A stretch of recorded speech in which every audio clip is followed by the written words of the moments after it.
Well, aloha, mother fathers. Welcome in. It is a WrestleMania edition of the Side Hustle Wrestling Podcast, broadcasting across all the different video and audio streaming platforms that you've grown to know and love so well.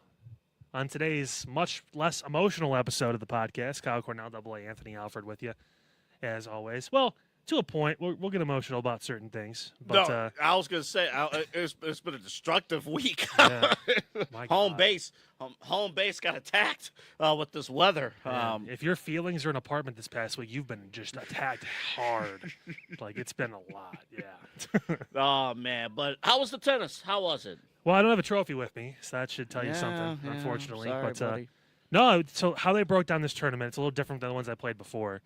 You started off, because there was 32 players, in groups. Okay. This case, it was 9 groups of 4. If you won your group, you went to the top bracket. That meant you were playing for the national championship. I found a way to tie at 2-1 in my group, and because of tiebreakers, sets 1, whatever it was, I ended up finishing 3rd. Oh, my. In the group. I beat the guy who finished 3rd overall. Okay. So the 3rd place winner in the entire tournament, I beat him in my first match. But that's how it shaked out. Then I got to the final in my bracket. Okay. Lost that one because I was dead. I think I probably set the record for most time played. I had 2 matches go almost 2 hours. Oh, my goodness. And it was the shorter format, the only games to 4 and stuff like that. So I played 6 total matches, a lot of tennis. 1 more than I lost. So that's cool. There you go. And it was a nice cap on a journey that started about 10 months ago, back in June of 25. Yeah. There he goes again, right 2 minutes into the podcast. We didn't even get to our first sponsor yet. He doesn't care. Tunnel vision. But that was me for the past 10 months, too, when it came to that. Just really trying to focus on doing the most I could out of it. And that's – my dad asked me on the way down, so what's next? I'm like, well, I'm coaching Colton this summer for baseball. There you go. That was kind of my last thing, just to, put myself there. And it was a good – head-clearing trip, too. Yeah. A lot of things, obviously, you guys saw last week in the personal life kind of came to a head. And, people are where they are, and everyone's doing their own thing, and that's what it is. So I'm happy to be where I'm at, happy to be here with you, and happy to see what's next. Yeah, and it's going to be fantastic. You've come back to whatever weather we have here. It was hot out there. I was going to say that the Arizona heat, that's a real thing. Yeah, and for some reason, the one thing that I noticed, my lips got chapped. Like, I have pretty thick, lips, too. My bottom lip was, chapped. I was like, oh, okay. That was something new. So I didn't experience that. That was different with the heat. And there he goes again.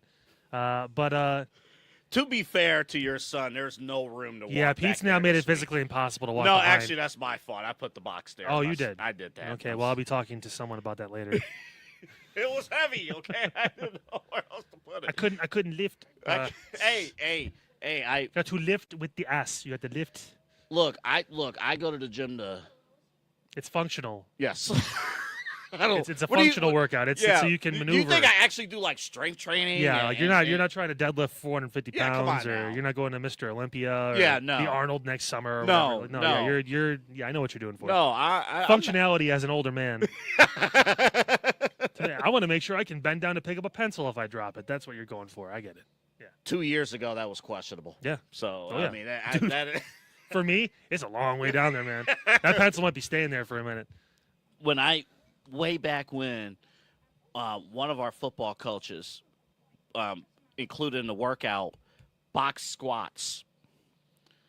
And I hated box squats. If you don't know regular squats, but we would put a bench, or you put a chair, right here, whatever. I hated box jumps.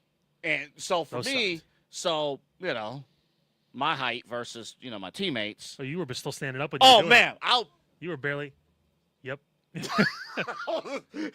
when your knee. I'll put it up. I was PR the whole way. Your knee bends 125 degrees, and it's you're barely even. My class or my teammates, they're about your height or somewhere around there. They hated it. It's dude, we gotta go all.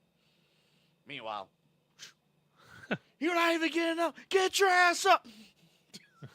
I can't go any down further or any up further unless you get a smaller seat. They're you can't lower the seat. That's when they raided the elementary school and took one of the seats off of the chairs of the cafeteria and put that for you specially, so that way you have to go all the way down. They found a chair for first graders. Yep. And from the play area, and they did that. Well, we are glad you guys are here. You're here. Everyone's here. And hopefully everyone's safe because that weather, oh, man, was it that nuts. bad? In Bedford, yes. Okay. I just missed it. Like I said, when I was coming home yesterday, I just missed it. Pete, we had a meeting Wednesday night. And Pete, coming from Menor, we'll talk about Menor High School in just a little bit, but I'm texting Pete like, dude, it's like Armageddon here in Bedford. You don't understand. It's Armageddon. And this guy is like, what do you mean it's just rain? Don't tell me I'm lying here. We got a little rain.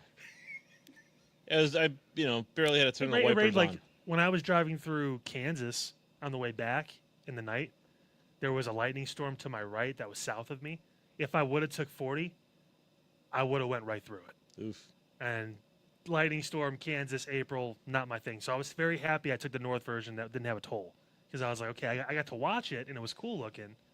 But yeah. You have posts. No. You can edit and put a picture in. You keep trying to show people your tiny-ass phone. So here's the thing, though. You got to remember that's Anthony holding the hail, so it's really not that big. No, it's actually about the size of maybe a penny or a dime. A pea, maybe? A pea. We could have used this for a beer pong. A small pebble.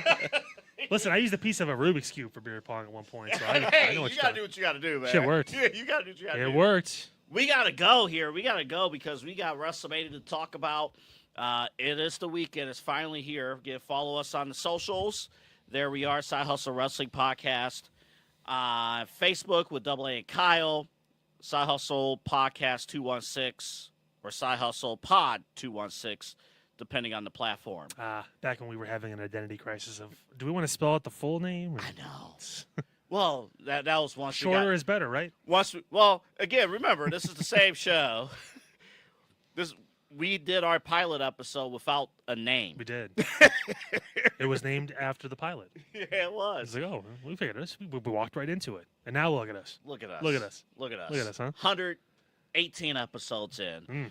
Apple Podcasts, Spotify, iHeartRadio. You really want these platforms here because we will be breaking down all the matches here for WrestleMania, plus some of the other big stuff as well. I have no reason to take. I want to remind people that Randy Orton is in the main event of WrestleMania. Saturday night? WrestleMania Saturday. It is not McAfee. It is Randy Orton. And you can get a Randy Orton Fanatics shirt or any WWE Fanatics shirt or NBA, NFL, any pro sports. Go to fanatics.com. There's a QR code on the screen at the bottom. So check that out. You could put a QR code in post, but you can't put a picture of your pea-sized hail on there. I didn't get around to it. What are we doing? Like what? 118 episodes. Still can't upload a screenshot from his phone. Hey, I didn't get. And actually, I'll go inside baseball for 2 seconds. I downloaded the program you wanted me to download, Pete. So we're transitioning away from Premiere Pro. And going to the new program. This will be fun. I'm still learning the new program. Okay.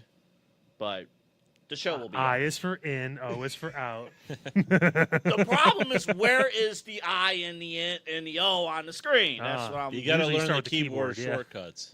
Okay. Yeah, maybe I'll invest, you know what? Maybe I'll invest in a DaVinci Resolve editing keyboard for you. Ooh. Because that's cheaper than paying for Premiere every month. Sure it is, yeah. Fanatics.com. The link you want to go to is in our website, InsideEdgeNetwork.com/partners, and you can get all of that Fanatics and stuff. By the way, did you know we have I was going to say a team shop. I guess it's a team shop. We have a shop for the network now. We have merch. We have official merch. Now, it's not for the show specifically. It's for the network. Mm-hmm. We've talked about doing stuff for the show for a long time. Right. But now that we have a network full of different people and different platforms and different types of, shows and topics and all that good stuff, we figured there's a nice little home base to support the entire thing.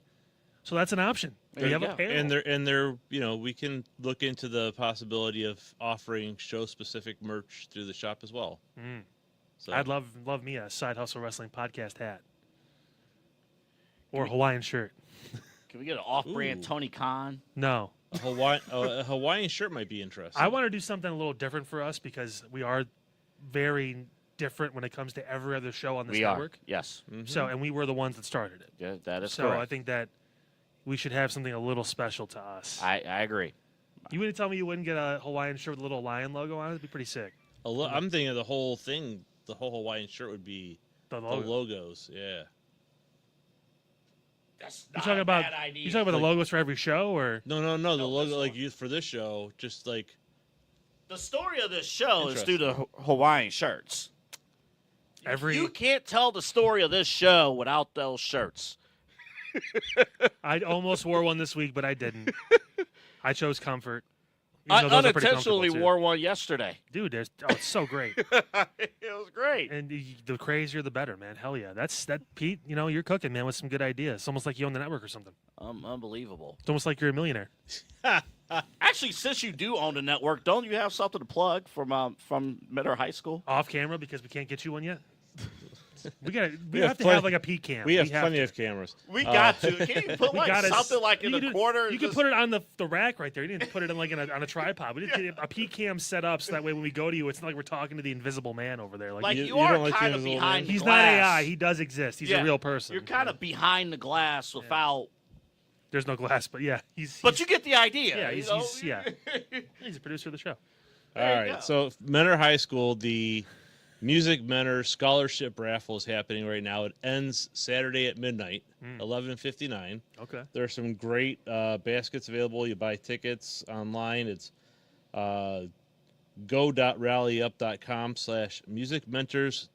go.rallyup.com/musicmentors2026. And there's 10 different baskets, and there is we have one that's called Go Sports Team, which I'm heavily promoting on the network because there's a swag bag from the Cavs with a hat, I think, and a T-shirt. There's one from the Browns. There's a signed pennant from the Cleveland Crunch plus 4 free tickets for a game next season at the Wilstein Center. There are, I think, a couple tickets for a Cleveland Monsters game, lower bowl seats in there, and it's like 10 tickets for $10. And you can buy different baskets, so you pick which basket you want to buy entries for. So we're trying to raise money for these scholarships. So every year the Music Mentors organization does this raffle. It raises money, and then the seniors are selected for scholarship at the end of the year. There you go. All right. There you go. And my favorite on that website, there is a 21 and up card Yes. that you could And course win it is. stuff. please buy tickets so someone can win these things and come get them out of my house. There's another Listen, despite the fact that he has a 3,500 square foot mansion, Pete does need some space. So make sure you guys do that. We're going to have the link. I'm sure Double A's either has it on the screen or, of course, on the website too. We have it there under our friends, our sponsors, the people that are partners, the people that make Yep. all this possible. It's underneath that list as well as all the other stuff you see too with Fanatics, obviously, BA Sweeties, all of our friends here, friends of the channel, friends of the network itself. Yeah, definitely. You got stuff to get rid of. Yeah. Stuff. You got rid of the kid. Now you got to get rid of the stuff. I got other stuff I got to get rid of, but let's move on. You only know the inside if you know the inside. So when are we doing the live Inside Edge Network auction for Anthony? I will love it. We should honestly do I that will love at it. one of the greenies. We can make that a thing, like where it's like, you know what we're gonna do? Everyone's gonna show up, and for an hour of the lot of time we have, we're just gonna do like an Inside Edge auction for people there. Like, yeah, we'll sell random shit. That's Like not just a do it bad- in person? Like, Yeah, Hell yeah. hell yeah, Yeah. bring it. Well, everyone that on the network that wants to do it, they have stuff they want to get rid of. Bring it. We'll just do it right there on Like the do floor. it at Scorchers or something like that. Find it like a restaurant. No, I want to bar. do it at Greenies. I want to Oh, do you it wanna when do people it are there for no you wanna reason. do it at Greenies. Yeah, I want to do it at Greenies. It has to be You mean at the card show? Yeah, Oh, okay. because I know there's guaranteed going to be a lot of people people there. Okay. So I want to make sure we do that, so that way, like, they get attention, and also it's going to just be good for the network. We could talk to Steve about that. think- That Hey, would do you be- mind if we sell the shit at your in show? front of a high school. We should be able to do that, like, on the stage at Greenies. That'd be really cool. Like, that'd be. Come on now. We're listen. We have some pulling power now. We're a full-fledged network. I all right? think if you're thinking 24 hours, we got to fill other hours. We need shopping stuff in rotation. We're going to turn into a home shopping network for Yeah. 2 to 4 a.m. on the Inside Edge Broadcasting Network. It's home shopping with Double A after he's done hosting in late night with Double A Anthony F. Hey, if someone wants to host that show, we can make it happen. Home shopping. Somebody out there wants to host that show. It's wild. Oh crap! We have another sponsor. BA. Oh my God! Too many people wanted to get behind us. It's crazy. Oh, what are we gonna do with all this? But this segment is fantastic because we're gonna talk about a Cleveland legend, Bernie Kosar, in professional wrestling. But first, here is a word from BA Sweeties.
Were you able to find a Sweeties in Arizona? I didn't. Ah, I wish I did. yeah. I think it was Gilbert. I think was where it was at. I think so. Yeah, I don't know how close is that to Phoenix or Surprise. I'm not sure. I didn't. I was kind of going. I know. The You're entire talking about time. long matches too, like that. And it was 2 a day Yeah. each day. And yeah, they were all. I think my shortest match was like an hour and 20 minutes. They were all long. So yeah, it took a lot of time. Well, I think if you walked from here to Sweeties here in Cleveland, I think that's a probably 20-minute walk from here. Yeah, just about. Yeah, 20-minute walk. Which but, is actually it's right by our studios. yeah, but for a lot of you here in Cleveland, 20-minute drive or less coming on in. Now the cool thing, if you have people from out of town coming in, I remember Tom mentioning this to us multiple times in these last couple of years. What, 20% of the clientele is from out of town? Well, it's over 100 miles away. So yeah, Yeah. people are driving to come do this. So, I mean, that's for all of our friends that listen on or watch on TikTok. You see clips, or if you happen to find the podcast through that or whatever platform it is, and you do feel like, oh, I live so far away, I can't do whatever. They have a website. Also, it's worth the trip. Take a weekend, come up to BA Sweetie, especially now with Golfland going to be opening up here soon at the end of, I think the end of this month or I beginning of believe next so. month. Yep. They're going to be opening that all the way through. It's going to be a great experience to really take in the full area of what they have to offer, everything from, the soda shop inside with all the ice cream flavors and all that good stuff, the candy store itself, and playing some mini golf, either easy or hard, depending on what course you want to go through. Do But both. They're both They're fun. both great. I mean, it's a really fun experience, whether you're, again, you've got kids you want to bring out, whether you've got a date night and you're trying to figure out some stuff to do. This is a great place to come just walk around and spend time and have fun, whether it's during the week, weekend, whatever it is.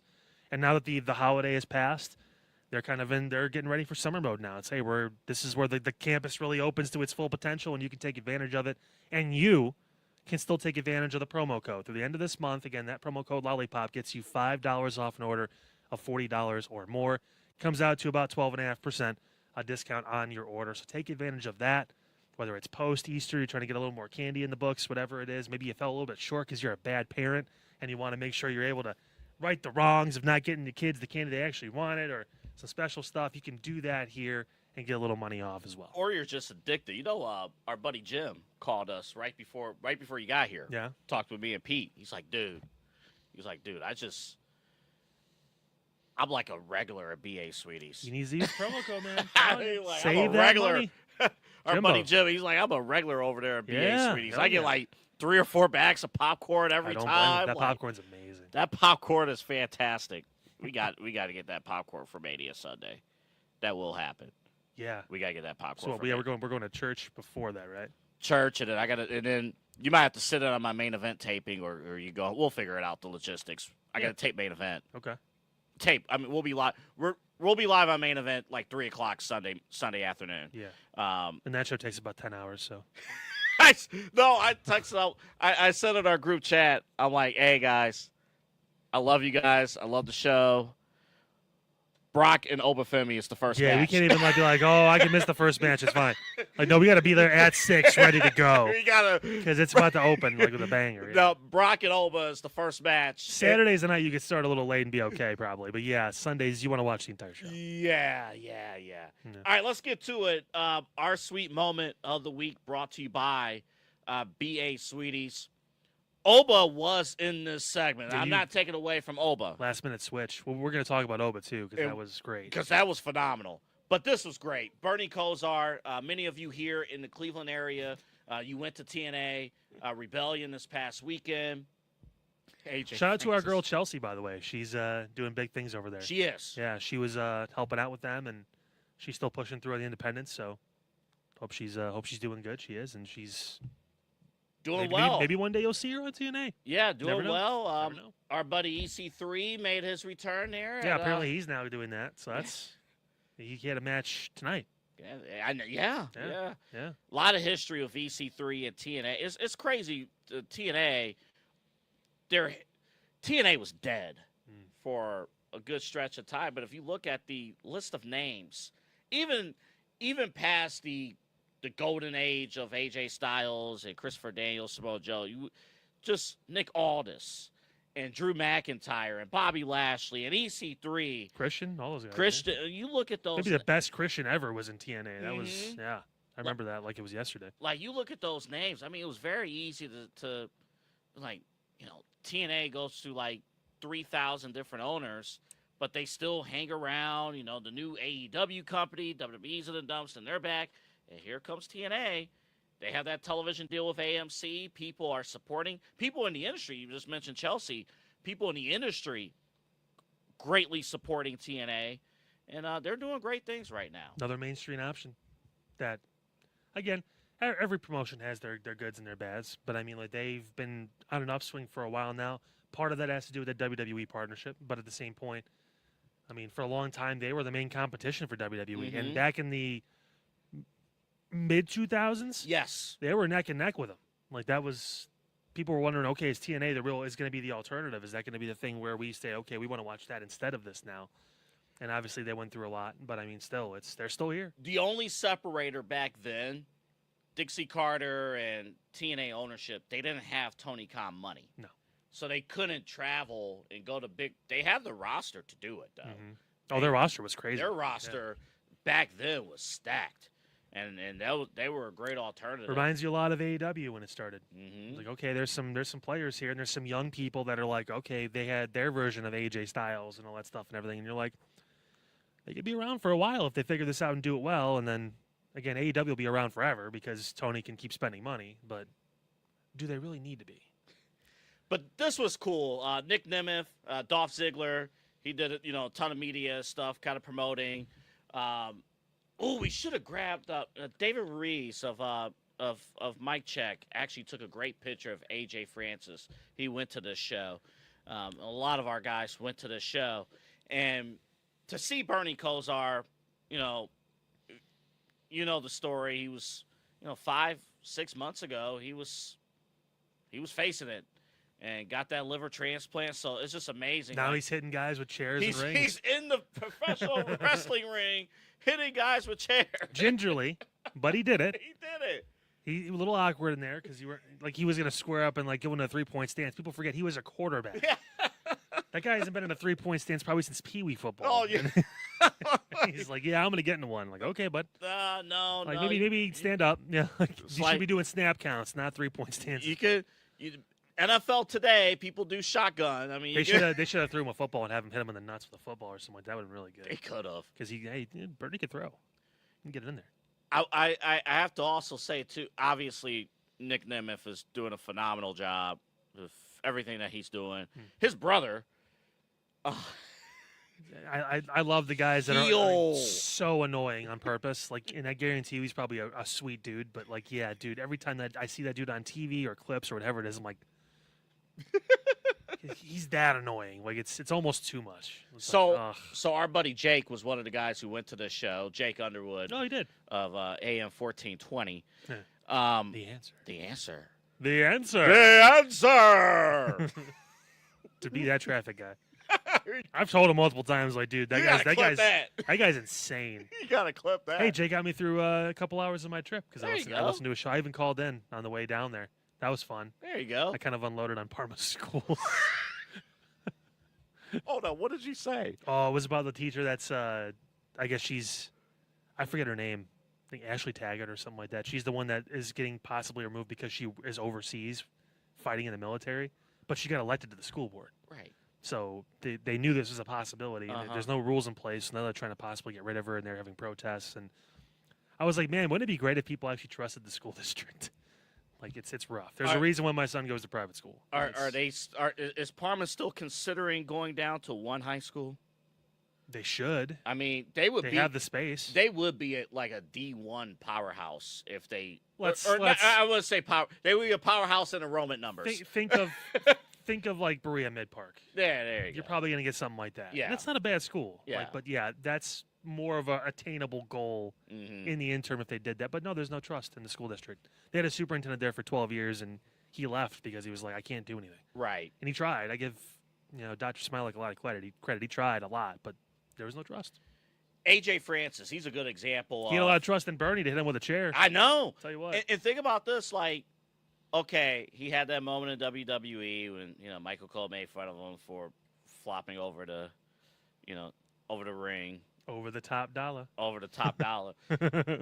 He has, to be trusted in this moment, bad guy and stuff, and to go, it shows we want we want every promotion to be successful. They need to do the things correctly, but we want every promotion to be successful because in there are different ways to have a successful pro wrestling career, and people are watching pro wrestling at different levels and stuff. So you got people who are watching TNA and others and stuff. But this was cool, again, to see Bernie Kosar in this moment. The sweet moment of the week, again, brought to you by BA Sweeties.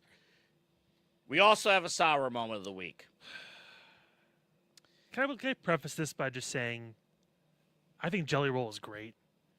We've talked about he's been some of the best promo work and some of the best stuff on the show, and he shouldn't be because he doesn't do this.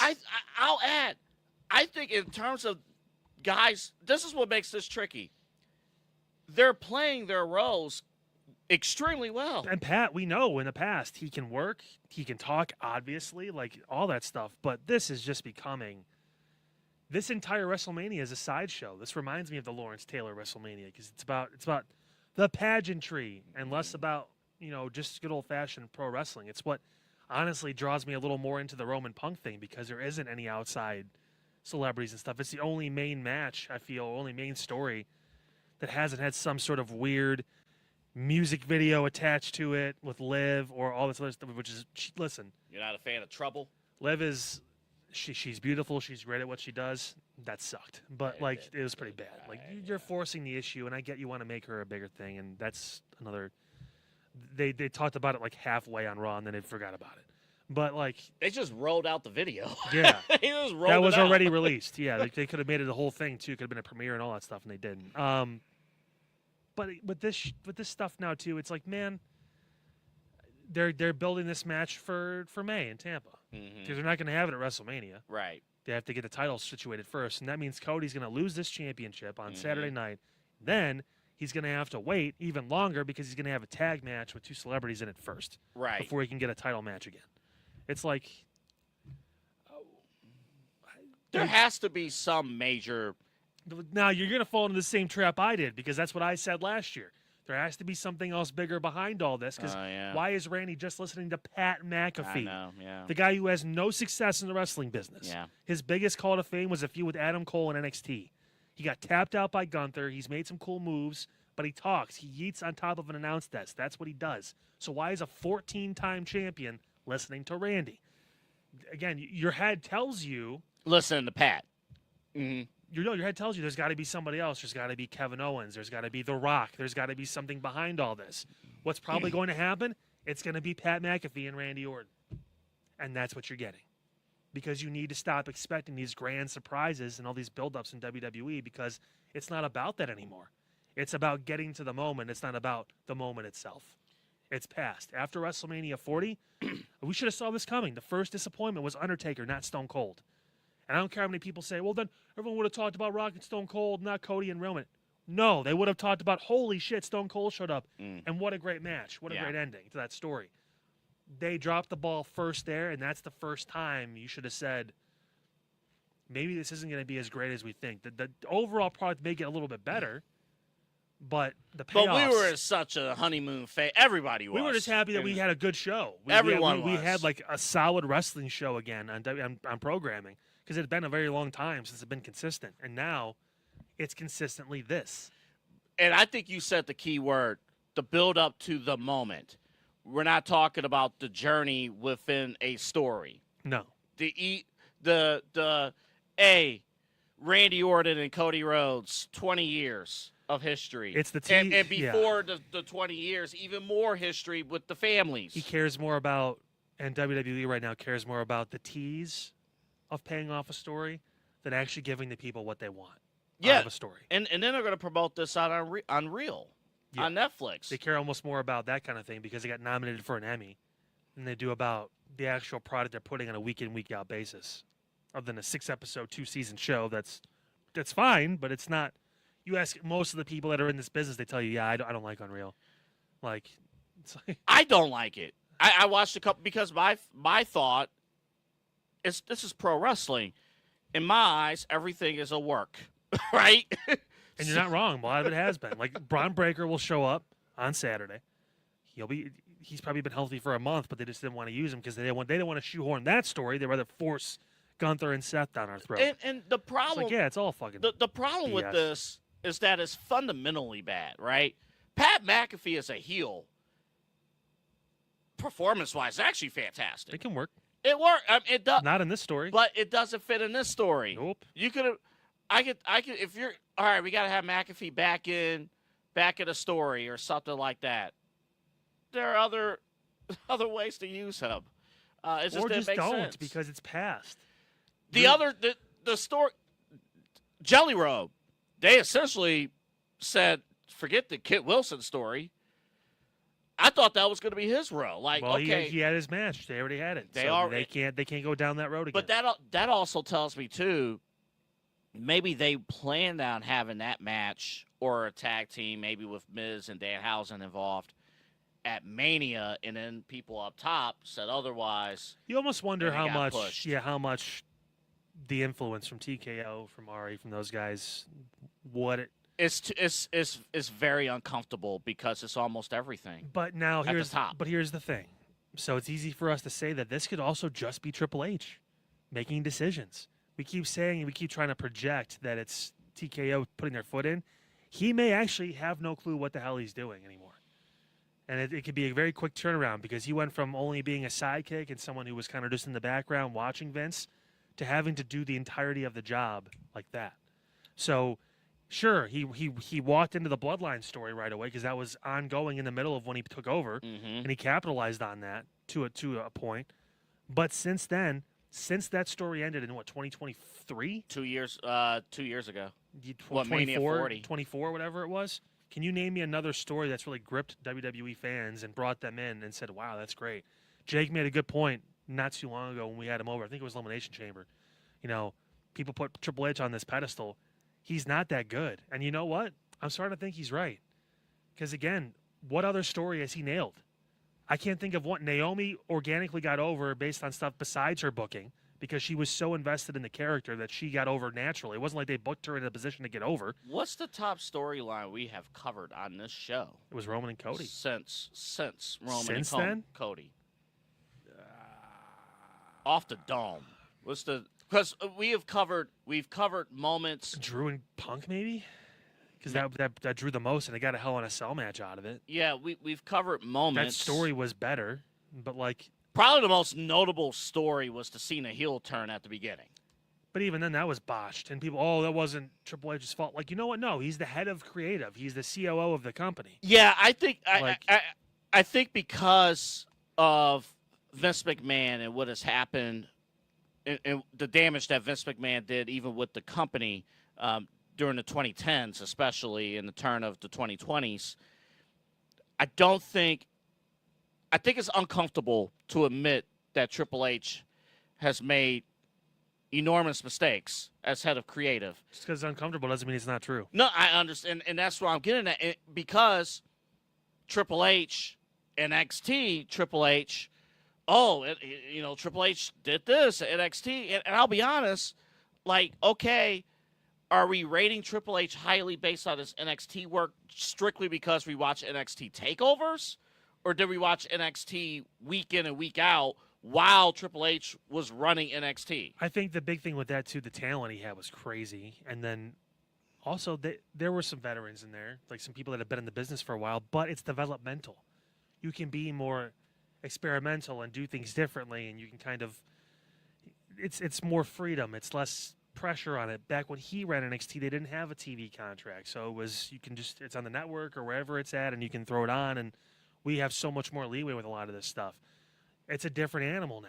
You're dealing with egos. You're dealing with people that have been in the business. You got more cooks in the creative. The writing teams and all that stuff too, which I still think is a terrible idea. It's one thing to have advisors, but again, like I don't like the writing room stuff. Like you're the booker, you're the guy. Mm-hmm. Make the decisions, and again, you can have like people you trust, you talk to about certain stuff, but like the fact that some of these guys, okay, you're tasked with coming up with stories about this person, this person, this person, this person, run them by me when you're done. It's like no, like you want this job, it's your job, do it. And, like, again, that's why I'm thinking a lot of this stuff, he's probably consulting Ari and some of those guys because he doesn't know. He's like, well, I've done all I can with this. What do you think? Or can I get your input on this? Mm-hmm. I guarantee you, because that seems like Triple H is one of those guys that will talk to multiple people, which is not a bad thing. Again, there he goes. The problem, too, is like, and we just did it a couple seconds ago, like, okay, can you pinpoint story? He's not delivering on payoffs. No. We still don't know who attacked Jacob Fatu. We never will. And we never will. No. We don't know. It's the Raw GM being hornswoggled all over again. It's like it's certain things are starting to fall through the cracks again, and it's getting bad. And AEW, for as trash TV as that is, they're hanging around. They're not doing great, but they're doing okay. So like you're just kind of holding on to that. TNA is doing better. 3, 2, 1. Yeah, it's. We're about to put you in the Rumble, okay? I'm going to tape you to the chair. We're about to put you in the Rumble, okay? And you're going to be number 1. You don't even know what that means. You're going to learn, though. You're going to learn what that means. You're baptism by fire in pro wrestling. Entering number 1 at the Royal Rumble. Well, we're going to find out. Actually, there was a kid who participated at WrestleMania one year. Yeah, what was it, Matt or someone that was Daniel or I forget his name. Yeah, the guy was the tag team champion with Braun Strowman. Yeah, there you go. Yeah, again, peak Vince booking, but like that kid was a tag champion. Went back to 4th grade. This is my whole point. We're and going that's the down problem. The hill. It's like you have resources. These two are resources. Randy Orton and Cody Rhodes have 20 years of history. They don't need Pat McAfee and Jelly Roll to tell a story. They didn't need anybody else. Like they did not one person. They did not need a single person. And if you're going to put a mouthpiece on Randy Orton, which you don't have to because he's cutting some of the best promos of his career again now too, just being honest. Mm-hmm. Like Kevin Owens is sitting there. If he can't wrestle, he can't wrestle. I guarantee you I'm going to see his ass either at WWE World or on a pre-show somewhere. Put him in that spot because Kevin Owens has history with both of these guys, and it would make sense. And I could see Randy listening to a former world champion over a guy who hosts a freaking show on ESPN every day. It just doesn't. It's a waste. It's a waste. They're Sami not Zayn's in a match. Why are we not using Kevin Owens any way we possibly can? And why is Mello not? That's a whole nother. Andre the Giant Battle Royal. He can try to go back to back, right? Because he won it last year, didn't he? With Miz in his corner. See you tomorrow. See you tonight, Mello. Yeah, there you go. It is so. And listen, there was another company that tried to take advantage of the downturn of WWE. We did not forget. We're saving them for later in the show. Yeah, that was also a dumb decision too. But that's beside the point. And we'll get to why we're not addressing that now, but we're waiting till the end of the show. But the main thing, if there's not a major payoff, and there's no trust that it's going to be WrestleMania weekend, there's going to be some eyes that's turning away, and we don't want that. We don't want that for this show. We want people to watch. You had a guy come out and Pat McAfee and tell you, "I'm giving you 25% off on tickets for Saturday. Don't even buy tickets for Sunday." In what world does that make sense? Oh, and then by the way, they sold more tickets for Sunday after that than they did for Saturday. So it's like, okay, he's being a heel. It's like, no, you don't want anyone on the show saying don't buy tickets to this show, buy tickets to this one. Like, no, buy tickets to both. And the concept doesn't even make sense. Pay a little more for the Saturday ticket so you get a little closer because you're going to want to see this, but you need to be at both nights. What the hell are you doing? And then he retweeted today about offering his support of Roman Reigns. So after that, none of that made sense. We're going to end the weekend with Randy Orton and Roman Reigns as our champions, and Pat McAfee is the mouthpiece of this new. And Pat McAfee already took the time. I know Cody on the show took it back, but Pat McAfee already took the time. He did something that Randy Orton couldn't do. Take the championship belt away from Cody Rhodes. Yeah, I don't. Dude. Honestly, it's wild. And then we talked about it being a new era and stuff, and things changing, but they're going back to these wells that. I'm not mad about Randy winning the title. I'm mad about how we're going to get there with all this crap. That is not necessary. Well, and Roman doesn't ever need to be champion again. He is Brock Lesnar at this point. He's a special attraction. He's not going to be full time or anywhere close to it. He does not need to hold a title. He needs to have special matches with certain people that will draw. Again, unless there's a bigger story in mind, but it can't just be Roman and that. But it can't be Roman showing up twice in May and then not showing up again until August. But the final line that Roman delivered on Monday of, okay, we're done cosplaying. We're going to get things back to the way that it was. I also love Roman Reigns telling CM Punk he's cosplaying as a champion when CM Punk's been wrestling longer than Roman Reigns has been alive almost. It's like, dude, again, make your lines make sense. It's one of the. I didn't do a Raw reaction this week because I was driving home, obviously, and I watched the last hour in my car. But at the same point, it was like, I don't want to blow up at this anymore because he's saying lines that just don't make any sense. That's been my issue with the entire Punk. Punk has been saying some pretty good stuff, and then the problem is they're saying good stuff, but there's no their story. What is their story? It's like, all right, can I just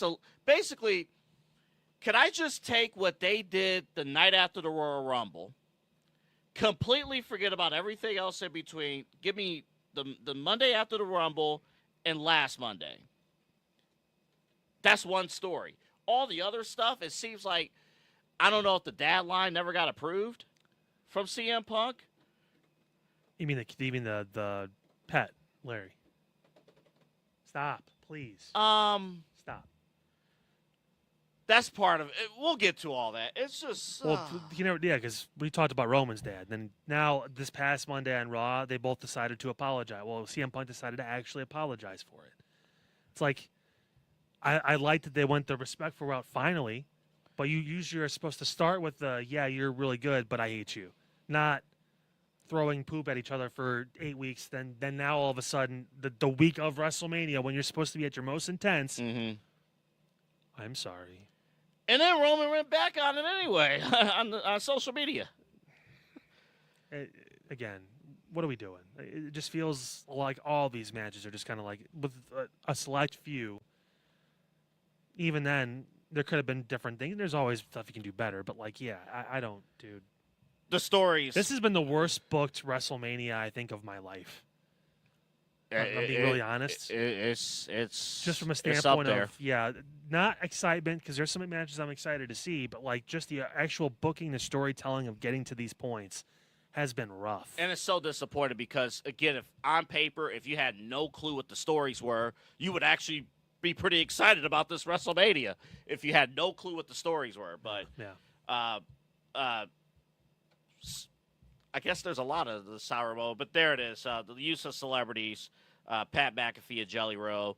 Again, as far as performance, they're doing it. All the celebrities involved are doing a good job. Yeah, they know what they're doing, but they shouldn't be in those spots for what they're doing currently. And I feel bad for Jelly Roll in particular because he's playing a babyface, but he's getting lumped into we're overusing the celebrity stuff. Yeah. Remember to go to BA Sweetie, 6770 Brook Park Road in Cleveland, Ohio.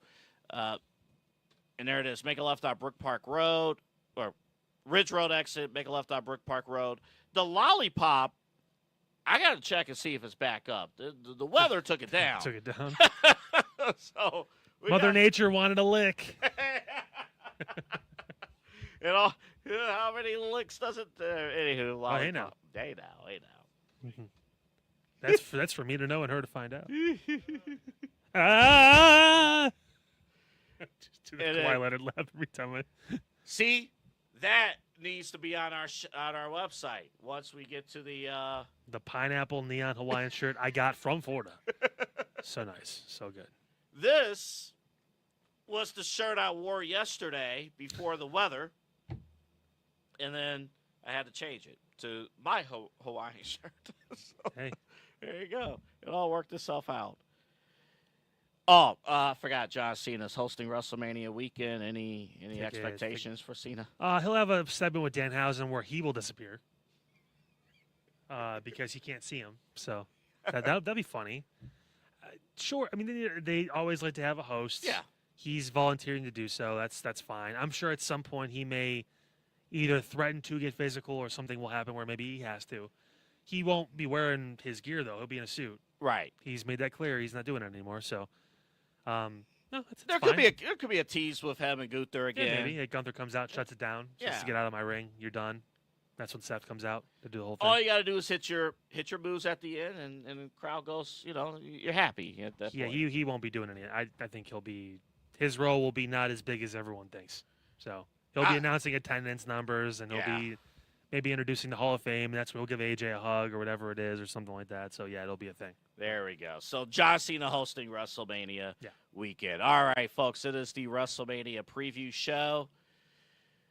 This is the show where if you got plans on Saturday, just go ahead and take care of them because they loaded Sunday to the brim, and Saturday we have to kind of go through it a little bit. I like some of the matches on Saturday. Well, so we'll see.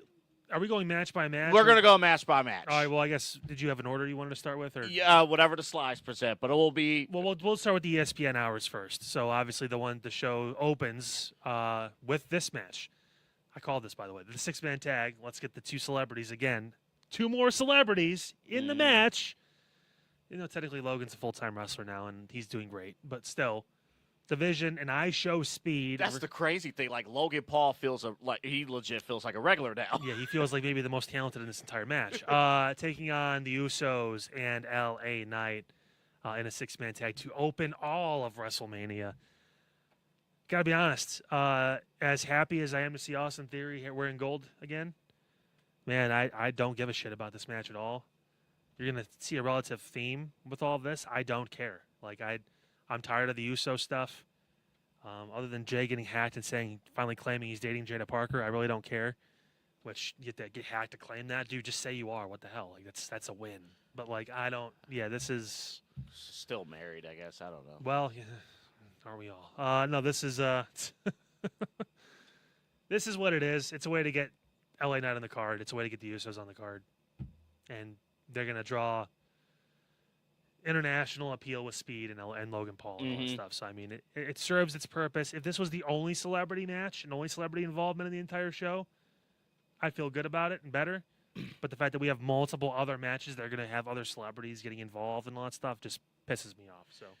Yeah, and again, from a social media standpoint, this will get things going, of course, with and I would imagine, like, Logan Paul is going to have a great moment, when he's going live while he's wrestling. Can we get Braun Breaker to come out and just spear Speed again, just to do it? Because that's the only time I've really cared about Speed on my TV. I would not mind if Braun Breaker speared every person involved. Well, no, it's the Vision thing, I mean, he's technically still part of the Vision. I know. But, again, Logan Paul's knocking it out of the park. LA Knight has been in the bag. Now, something to watch. The Usos, as you have mentioned, particularly Jay, a little stale. Little? So I think a heel turn's coming. Don't we all wish? Don't hold your hopes up. I have no idea what the hell they're doing. But I don't. The term really comes with this side here, because I think Jey Uso and then LA Knight, who knows? But this is backtracking a little bit. But the one thing I'll say about Sacramento, that crowd was hot. Yeah, they were. They were good. The LA Knights that sounded like peak LA Knight over when he came out, so I give him credit. But maybe he'll convince WWE to give him another title shot that he won't win. We'll see what happens from all this. But prediction for you? Who do you think is going to win this? I think the Usos at LA Knight actually will win, but then I think some kind of turn will happen after. I got Logan Paul's group winning this because Danhausen will finally lift the curse for Speed. Possibly in the match. I think you're going to see a lot of Danhausen this weekend. So, as you should. That I would not mind. I think he's the most over guy in the company right now. R-Truth is like, man, they already forgot about me. I'm a champion right now. That is what it is. You should have left R-Truth. I'm telling you. Actually, that's another strike against Triple H because you had Ron Killings. You had him. Had serious R-Truth, and you threw it out. Let's go to one of the matches I'm actually excited to see. These two. I wish it was a Hell in a Cell, but I think Drew probably said, hey, one per year, I'm done. I'm not going to.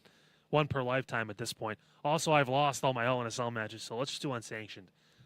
It'll be fun. They'll battle all throughout, Las Vegas. They may even get onto the Strip at some point. We'll see what happens.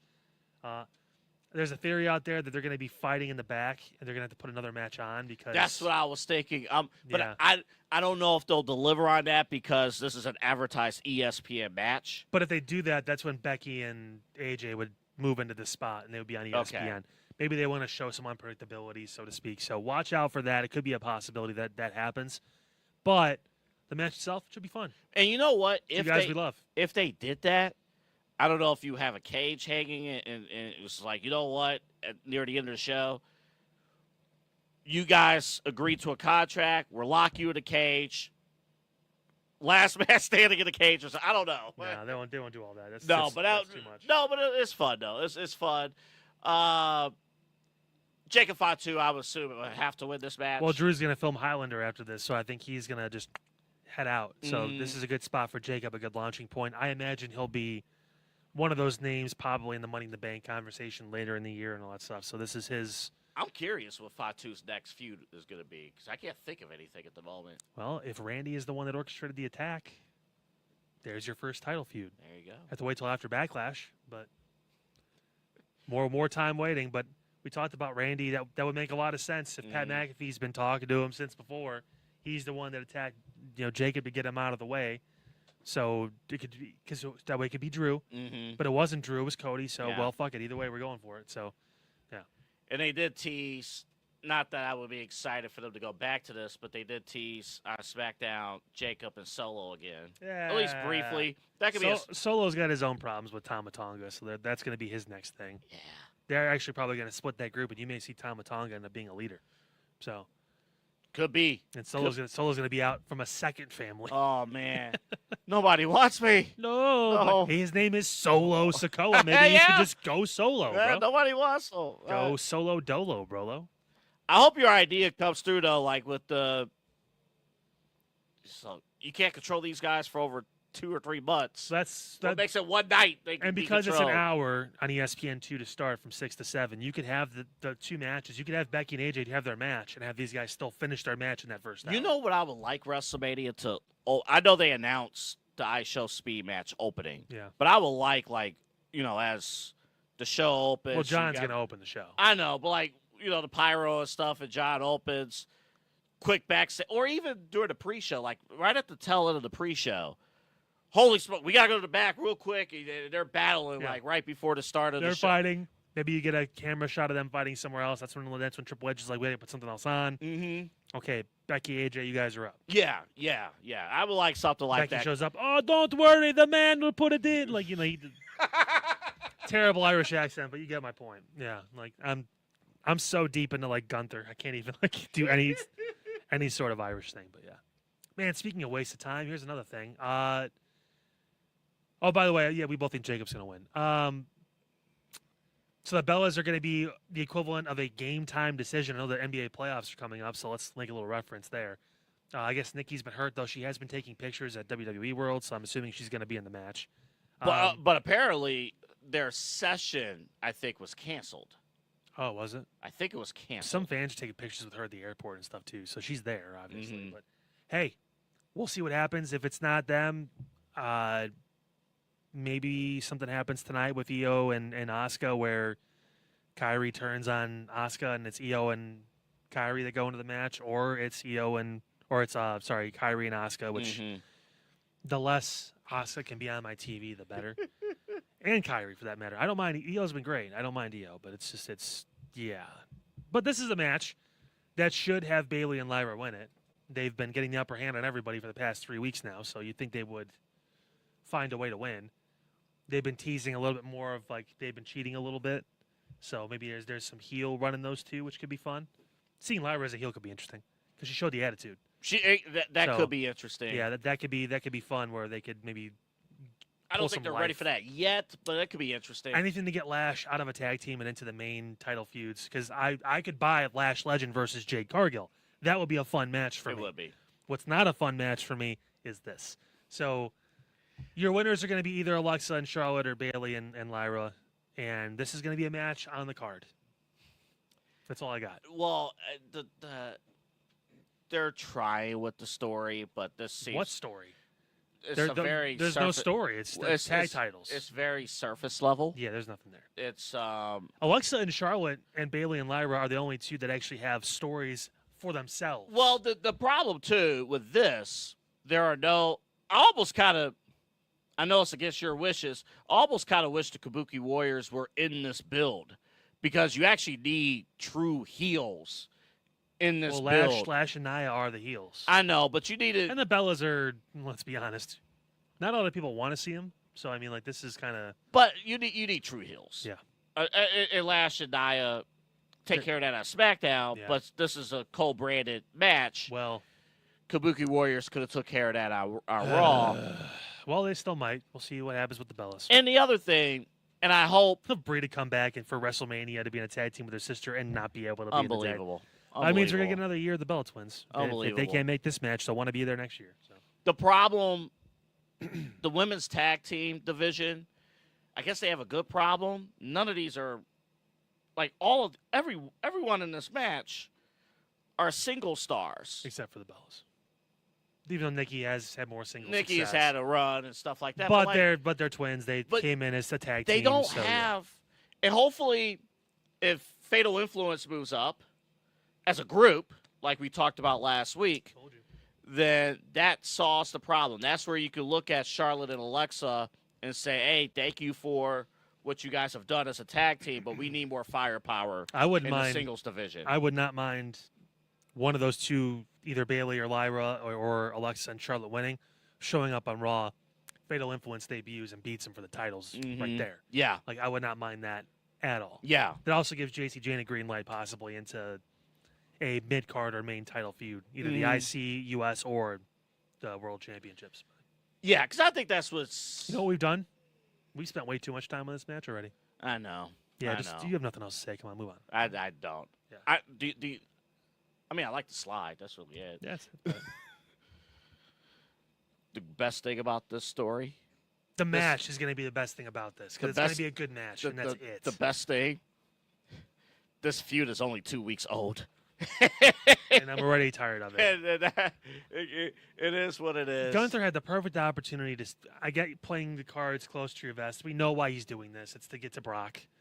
But you're not going to see him until SummerSlam. So, and then people are saying, well, Brock, that means Brock can't lose to Oba. No, he very must lose to Oba. He better. You better not. You better not mess that up. Better not.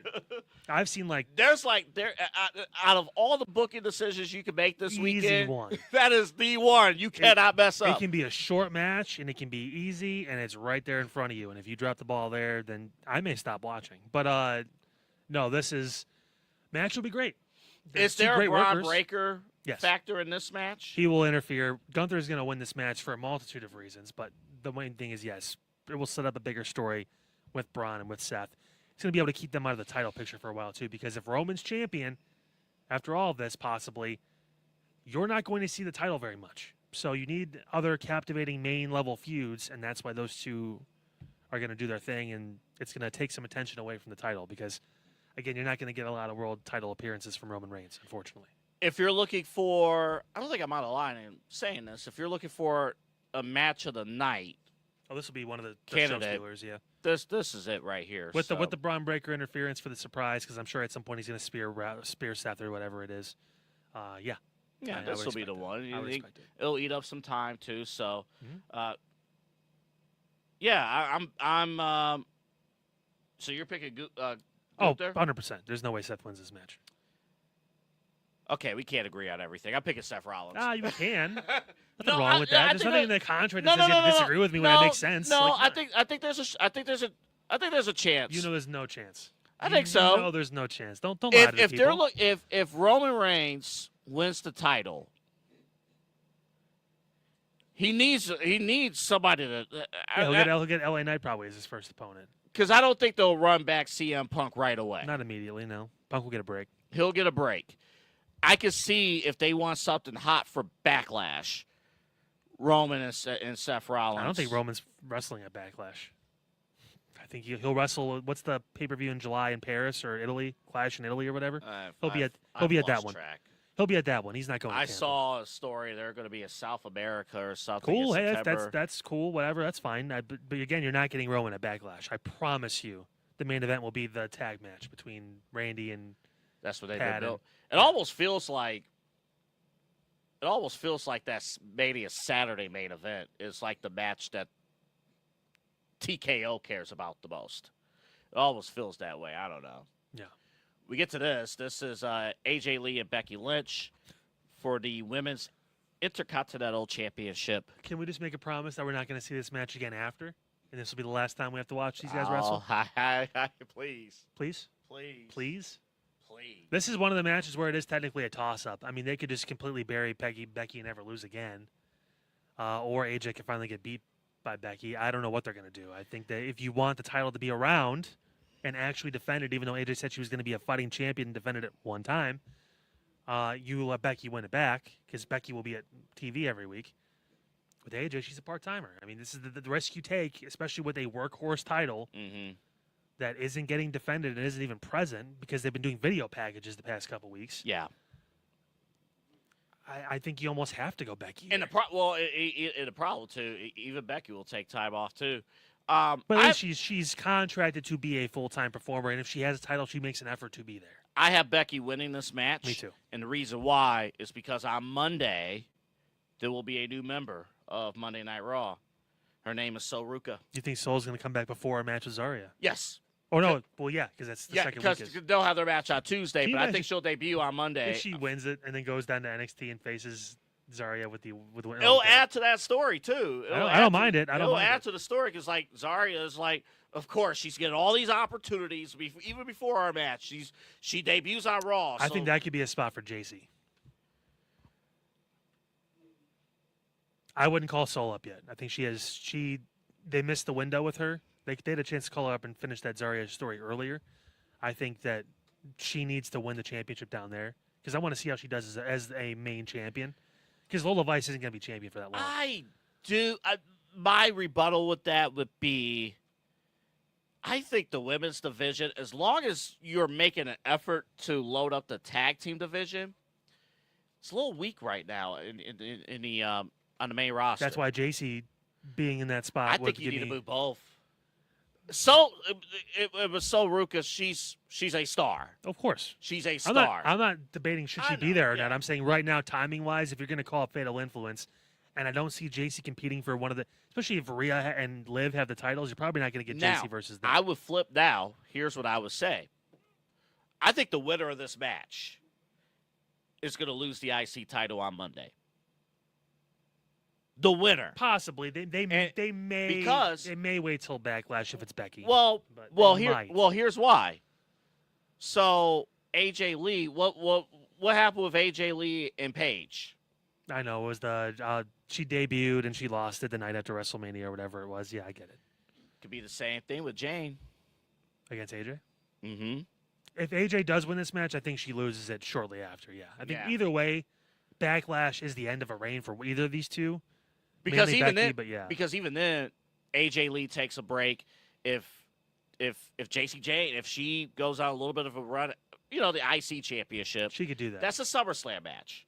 if it gets to that, because I wouldn't mind AJ Lee seeing- is still on the I roster. wouldn't mind seeing AJ and Liv if they ever get to that point. That'd be fun for me. But 'cause And they both can play the card of like, yeah, we're the underdog, all that stuff and Mhm. everything. So I like that.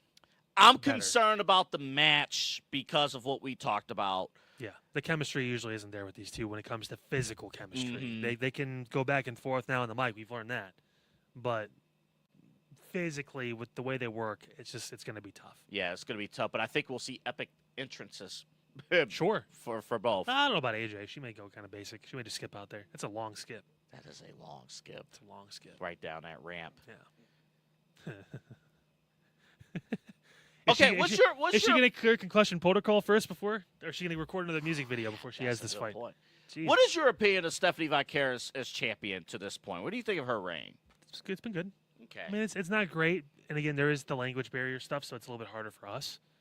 But she looks great. I think I said this before. I think she's a heel. I think she'd be more natural as a heel. That obviously is not the role she's playing in this, or has Uh-huh. her entire time in WWE because they're trying to build her up. Mm-hmm. But I think Stephanie as an evil heel, again, that could be something to watch. It could be because her new music sucks. So I don't know why. I don't know why they did that because they've been on a heater recently with some of the new music. And then this comes through, and it's like, man, they had a great song for her. That was, I heard it. I'm like, yep, that's Stephanie. Like both of these women have terrible music now. yeah, Liv's always had bad theme music. I never liked it, but and now if that's gonna be her, I guarantee her entrance is gonna be doing the music video. Oh, it is. They already announced it. It's Oh, going to it be. is? Yeah, Yeah, they already announced yeah, it. great. Liv, of course, I think Liv has to win this match. They've built up She will. her coming back. Well, now she needs to give Stephanie a receipt too because that lump was big. It's still there. It's still there. She's on first take. It's still. Hell yeah, dude. I saw that. Oh man. I was like, oh, oh my god. oh, wow, ouch. Like I was like, oh boy. It just. Yeah, oh. do pre-tapes this past Well, Monday, please. it, Good God. you know what? The one area where I will give credit to the women and to the writing team, this story is that they effing hate each other. Good. And they are just. And It got to the point where they couldn't be around each other. And Liv lost her shit when Stephanie had the last appearance, whatever it was, and came out, and that was great. That was great. They built this match properly. One of the few. I think this is. Maybe there's a couple other matches we could think of. I think few is correct. This I think is the one match that because of the story, I'm looking forward to more than when the match was announced. Yeah. If you get my drift. Yeah, because we knew this is the direction they probably were going to go, and they've taken this and said, you know what? Yeah, we're going to go balls to the wall. So I'm excited for this match. I think we both think Liv's going to win it. So. And then here we go. It all gets down to the main event on WrestleMania Saturday. Triple H has been doing this thing for the past couple of years, especially where the Saturday night main event, not that it leads into Sunday anymore, but that it seems almost it's a big moment, super big moment. They want this moment to feel important. Something is going to happen. It has to. They can't just have a normal match and then Cody gets screwed over. There's going to be something you would think bigger. I don't know to what level it's going to be. I don't know if it's going to reach any of our expectations, but Randy's going to win the match. I do not see a world where they say, yeah, you know what, Cody, the guy getting booed, we're going to keep the title on him. The guy this needs to be a chain of events for Cody that pushes his ass over the edge. They don't need to make the same mistake AEW did. The difference is Cody won the title in WWE multiple times, but where they waited too long. Yep. Okay. Gotcha. Now is the time. Lose the title, go away for a month, come back, jet black hair. Cody's a dick now. I'm using I'm a 3-time world champion now. I have all this clout. I'm quarterback, all that stuff. You're gonna listen. I want Cody to shove himself down our throats when he comes back from this break he's gonna get. I don't want the contemplating Cody and what's next Cody and none of that crap. You know that's going to happen. I know it is. That's why I'm saying it, because we know what's going to happen. Yeah. I want full-fledged heel Cody Rhodes. You know what? You guys booed me. I did everything for you. I put all this on the line for you. I told you how much I loved you and respected you and wanted you on my side. You still picked him. Like, I want him to lose his mind. And he should. He should blame the fans for Pat McAfee being there. Yeah, you guys cheered. You cheered for when Randy won. You cheered when they took my title away from me. You did all of this. Like, all right, so you know what? Maybe it is time for me to go into business. He'll use inside terms because that's what Cody does. Yeah. Like, use all of them. Screw it. This is the same guy that told The Rock to go fuck himself on TV. Like, you can go there with Cody. Do it. I wonder, this is where John Cena could come in, not in terms of match result, but throughout the night. If there's an interaction between Cody and Cena, just a brief conversation, where's your head at right now? We don't need another 20-year John Cena guy that was face and never leaned into the dark side. We need someone to be different. But the problem, to go back to the celebrity aspect of all this and why Backlash main event will be what it is, Jelly Roll's the ultimate good guy. You're not like the... You and Randy had 20 years of friendship. You're not like this. Hey, Jelly Roll pushed Nick Aldis the other day, too. So, I mean, maybe he's starting to be like, you know what the hell? What's going on here? This is bullshit. And Cody could convince Jelly, like, this is ridiculous. We can't stand for this, man. Mm-hmm. Like, I don't care what the crowd says. We have to go our own way and do this because these guys don't give a shit. Like, there's a tweener role he can kind of go into, but I want Cody to lean heavy into just fuck all of you. Like, I'm done. Any chance at all Cody wins this match? Less of a chance than Seth winning his match earlier in the night. Yeah. Saturday's very easy to predict. Yeah. Unfortunately. And Pat. Minus the Becky and AJ thing, everything else is pretty easy to predict. And again, with Pat, at least, well, they do have the stipulation of he can't get touched, but he'll get physical. He's been getting physical. Of course. And that's when Jelly will touch him because Jelly don't work there. Yeah, exactly. They got around to that. But there will be a moment in the match where, he gets bumped. Cody bumps into him or something like that. They also sold it to where if Randy loses, Pat will never show up again. Obviously, that's not going to happen. That's not going to happen. And even if it did, it's pro wrestling. We're still waiting for Mick Foley Foley to retire. It's not going to. And he won't do it in WWE. We know that. I know, right? So, no, it's... Man, I cannot tell you how I hope Saturday flies by because I'm not looking forward to Saturday's show at all. Like, I got a couple spots here and there that I'm excited for. This match didn't need any of this. I think if they spill McIntyre and Fatu throughout the night, and maybe it's the match before this or, somewhere in the middle, I think the pacing on Saturday is going to be very important. But, man, 2 years in a row, a Cody Rhodes WrestleMania main event blown by terrible storytelling. And by guys that he should have great matches with and great stories with. It's John Cena and Randy Orton. How do you mess up Cody and John Cena? Just watch. And then how do you mess this up? How? Stop putting all your eggs in a celebrity basket and focus on the guys that have actually been there, that have lived the story for 20 years. Like, why did Pat and Randy never had a relationship ever? And to Triple H, if this truly, I don't know how much longer Triple H is going to be there. Because first off, the fact that he approved this tells me that the vote of confidence is not really there from TKO. And then if this was his idea, on the flip side, if this was also his idea, he ruined the main event. He cost ticket sales. The story was so easy to tell. It was there. People, we have waited 2 years for this story. How many times we have said on this show, well, it's time for Randy and Cody. No, they're going to wait till Mania. Okay, it's time for Randy and Cody, wrestle. No, we're going to wait. Survivor Series, they should pull the trigger right now. I'm at the point now where I almost would have rather have seen Cody and Roman Reigns again than this. Depending on, because I know they would have. I would have rather see Cody and Drew McIntyre. Yeah, I know they wouldn't have put the celebrities in a Cody and Roman match. That's the only reason why I would have been interested in it more. Yeah. And I would have took Punk and Seth again at Mania. Honestly, at this point. At least I know they're going to have great promos and there's good chemistry. They also don't need celebrities to get involved with that. They would have spoke up. Yeah. You know what? You want to give me the difference of like Seth Rollins and CM Punk? and to a point Roman Reigns. What's all the points, Roman? They speak up. Roman will do nothing unless he approves it. Yeah, they speak up. So, you know what? Part of the blame goes to Cody Rhodes. Why is he not speaking up in the locker room? It makes no sense. Oh, we're getting more fans involved. Like, dude, all the Pat McAfee crossover fans are already here. Mm-hmm. He's not drawing any more people into this because he's going to be involved with this match. Kind of like Jelly Roll at this point. Like, it's cool, it's fun, but like he's not pulling all these country music fans over to watch WWE anymore. Like, know your worth of the people you're pulling too. I'm not trying to diminish their stars, either one of them, in any right. But at the same point, you've done all you can with them in that avenue, not to be involved in the main event of WrestleMania. Like, no, I'm sorry. Like, it doesn't work. And Randy's going to win, and we're going to have two champions that are part-timers or moving into semi-part-time type roles when they come to wrestle, because when's the last time Randy wrestled? Elimination Chamber? Yeah? Before that, when? Rumble?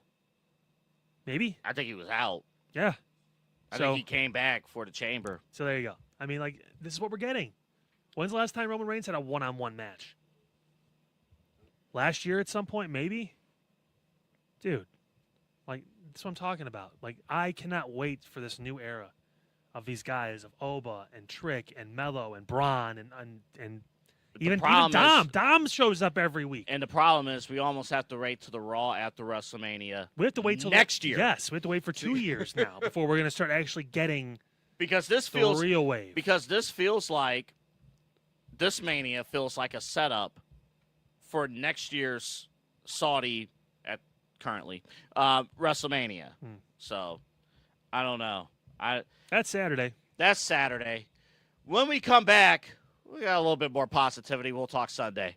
Lots of matches too, for now. Better graphic too. Yeah, a little brighter, a little brighter, a little bluer, a little more Hollywood, a little more. Some more stars. The variety's better on this show. Oh, man, it's good stuff. We'll talk Mania Sunday when we come back. And then we know what they were trying to do.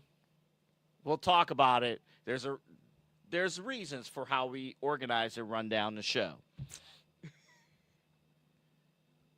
We'll take a break, come back right after this. The one thing I've noticed, too, like when people walk into the store, like even if they've had a rough day, whatever, as you can see, like because we're right here in the front, we can see people walk in. As soon as they walk through those doors, the expression changes. Yeah, it does. Immediately. Their eyes open up. They're like, oh, my whoa, goodness. Look at this place. I mean, the kids are always excited. Oh, but even the parents are like, I got to take my kids to the kid. They're like, oh, this is actually kind of cool. I love seeing that expression just change with everyone when they walk through. For sure. Yeah, so it's, I mean, it's all about the experience here. You know, we've got that. We've got the train set up with the amusement park ride, which is a tribute to an old park that used to be in Cleveland called Euclid Beach Park, closed in '69. But it's got all these little rides, miniature rides, and you can hit a button, and these rides start moving and making carnival noises, and it's just really cool. We just added another wall of old candy boxes. Some are from like the 20s, and we have a whole wall of them now. Small business owners are superheroes, but nowadays running your business means doing so inside your shop and on social media. That's why you should make Omega Video Marketing your sidekick. With a decade of content creation experience, I create dynamic, informative, and fun videos for your specific social needs that will increase brand awareness, get you more followers, and keep your social pages and websites current and fresh. I offer flexible pricing and turn times and will work with you to understand your brand and your story. All of that comes from the heart. My award-winning expertise is just the cherry on top. So let's get connected. After all, your brand is the alpha and my expertise is the omega. Omega Video Marketing. Megan still has more trophies than you. Eat a dick. Dude, I'm sorry. Hey, my number is at. Actually, my number's at. We're even. My number's at 1. I won a YMCA basketball trophy when I was 5 years old. Oh, if we're going all the way back to then, I got a bunch. I won 4 soccer championships when I was a kid, and a baseball championship. And I think Megan played sports too, so I mean, she, stuff there as well. As adults, professional titles, trophies, all that stuff. We're even right now. We both have 4. Oh, I have a fantasy football championship. I have that. depending on where you have it. I don't know. Did you actually take it home again, or is it still somewhere else? No, it's here. It's somewhere. Hold on. Where's? It's hard to miss it. I don't know where it is, though. Oh, no. We'll find it. Yeah. Can you find a fantasy championship? Yeah. Bring it to the screen. Come on. Actually, you can hold it up.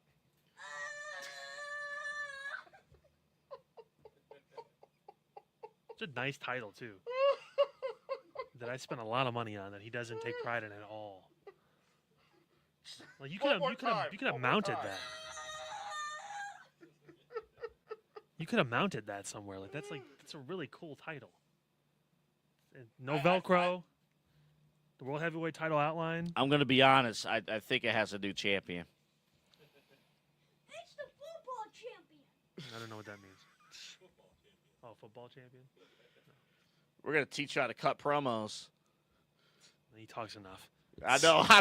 I'm not worried about the mic skills. Thank you, title holder. I appreciate it. All right, your segment's cut. All right.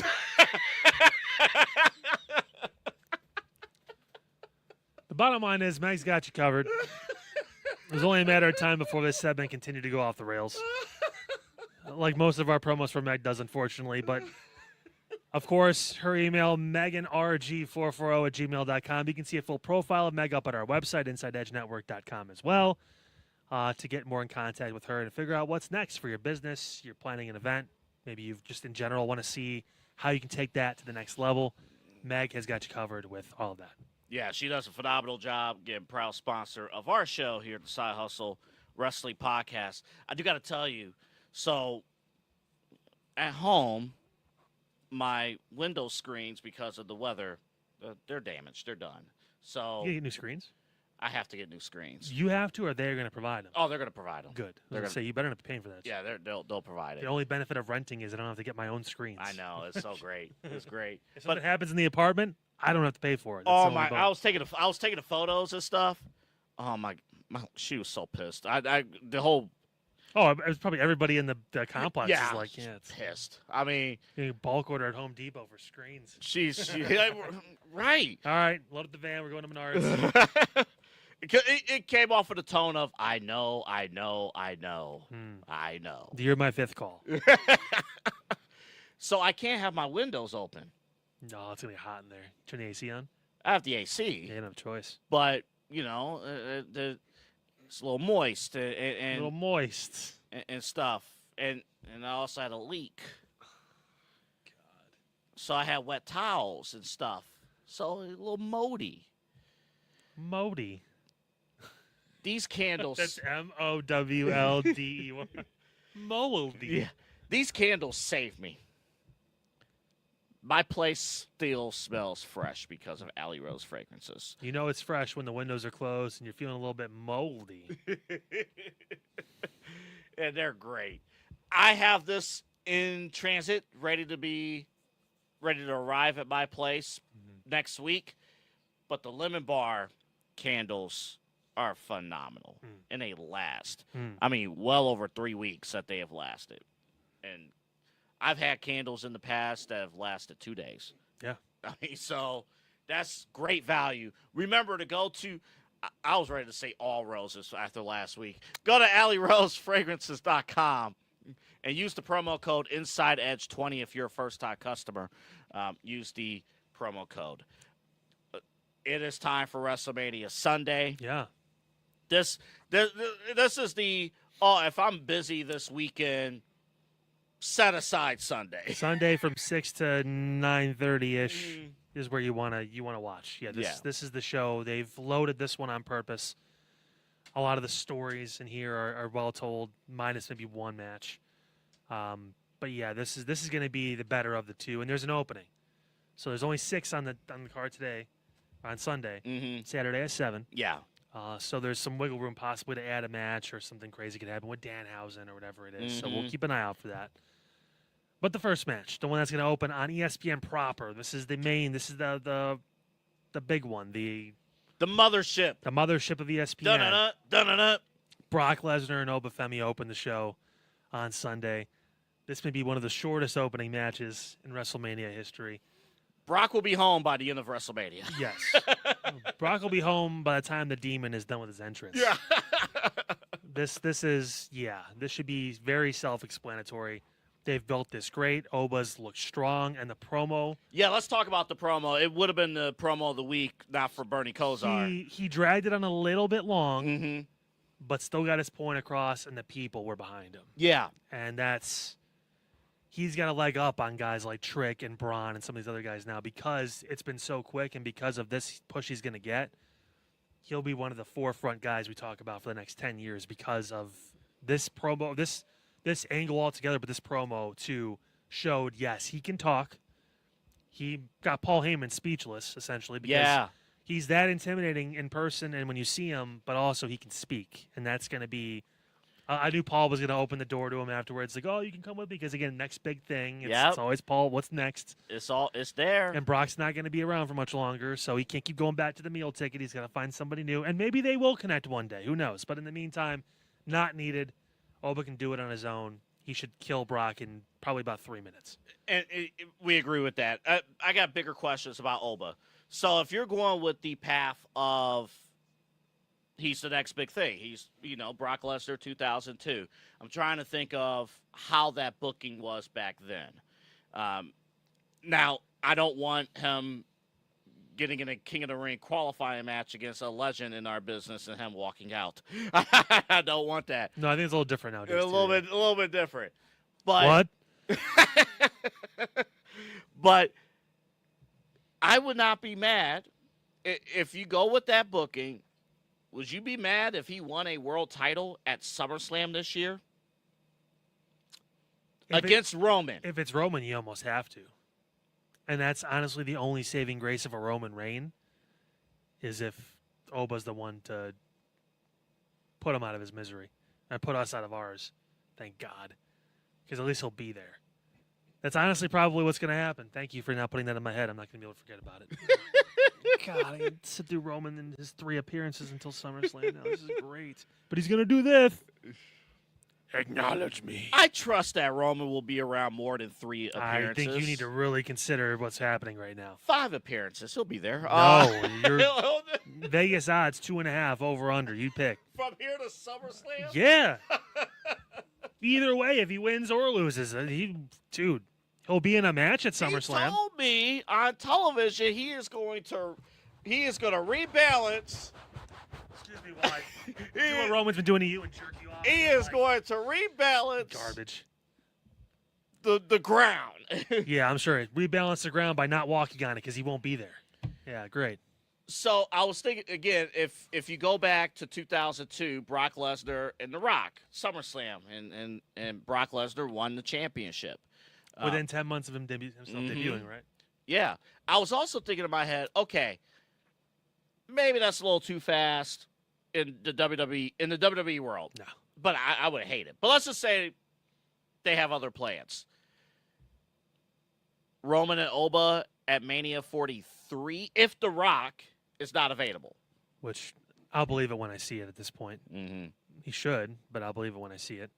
He needs to go into the Hall of Fame, too. We need to stop dicking around with that. It's The Rock. He needs to go into the Hall of Fame. Yeah. I'm like, come on, just do it. Just take the Let's time. go. You've made enough money. Like, this is where it all started for you. Close the chapter for good. I think he'll go into the Hall of Fame when his last match happens. Yeah. I think that's probably been his mindset.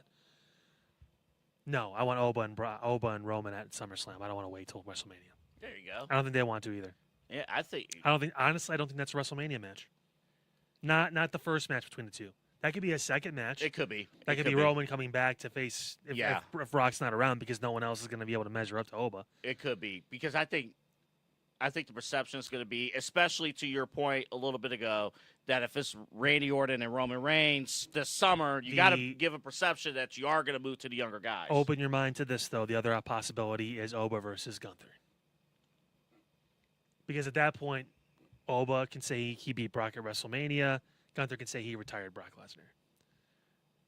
That could be the thing where it's like, okay, they have a common connection. Gunther could probably win the Rumble that year, and then we got to remember too with Gunther, he has to do other things other than retire superstars. Like I said, Brock will be the culmination. I think Right. he'll probably admit that's my whale. That's the big one. That's the one I've always wanted for real. That's why I actually kind of like him being booked against Seth Rollins at this stage, because at least you got to put things back into your mind of, he doesn't just do career killer matches. Yeah. Like he's He's still one. That's why I don't mind him mentioning. Yeah, I want to see who the best wrestler in the world is. That kind of stuff, whatever. But this is Brock Lesnar, when he takes an opponent seriously, when he takes a story seriously. Oh, the gloves better come off on his walk down to the ring.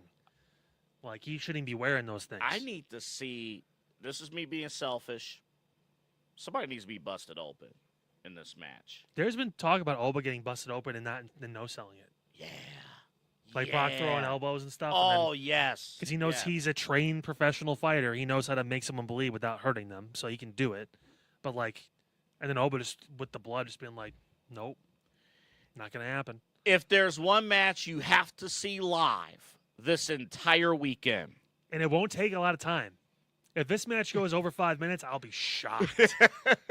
From bell to bell. And that's not, Oba can go, and so obviously Brock can too when he wants, but they don't need to do that here. This is one of those classic Brock Lesnar, they don't even have to go into the whole Suplex City thing either. Like, this is a heavyweight fight.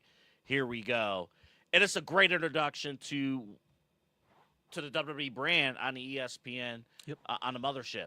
And then it goes into this ladder match. Which will just be fun to watch. There's not a big story here. This is just going to be, these matches are made for you just to enjoy it, have a good time, and have fun. And remember, too, if Brock and Oba is short, I mean, you're going to have the entrance. And they're going to have six. Cena they're going to have 6 entrances here. So, stuff. This will go the distance probably. But it'll go the distance.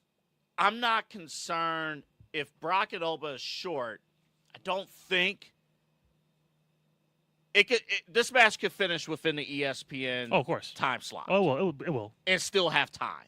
They'll be right around when they need to be. I mean, I have 2 predictions for this match. Okay.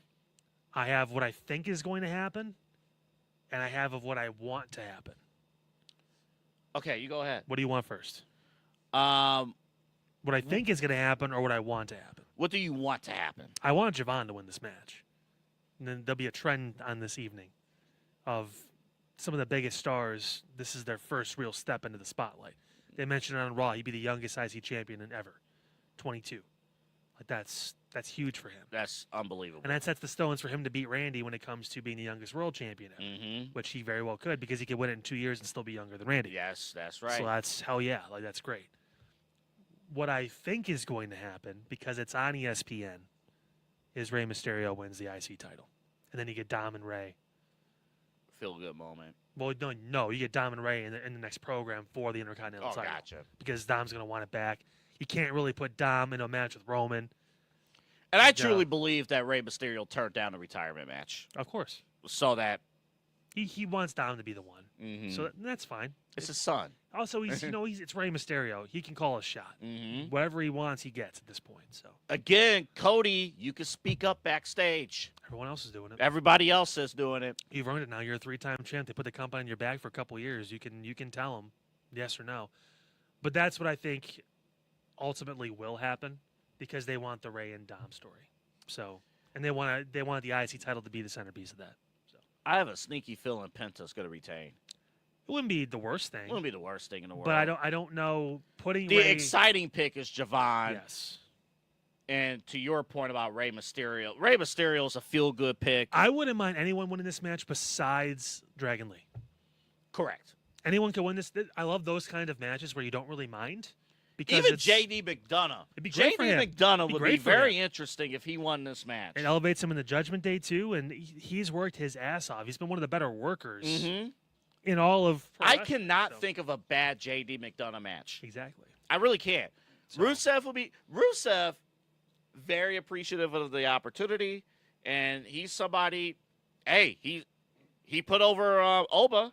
And if you give Rusev the IC title, that opens the door for Sheamus to come back.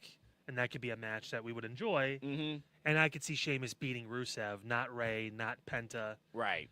That match would make sense because I don't know what the hell Sheamus is doing, if he's hurt or what he is. But, that could be something where I see down the road shortly, maybe even Backlash.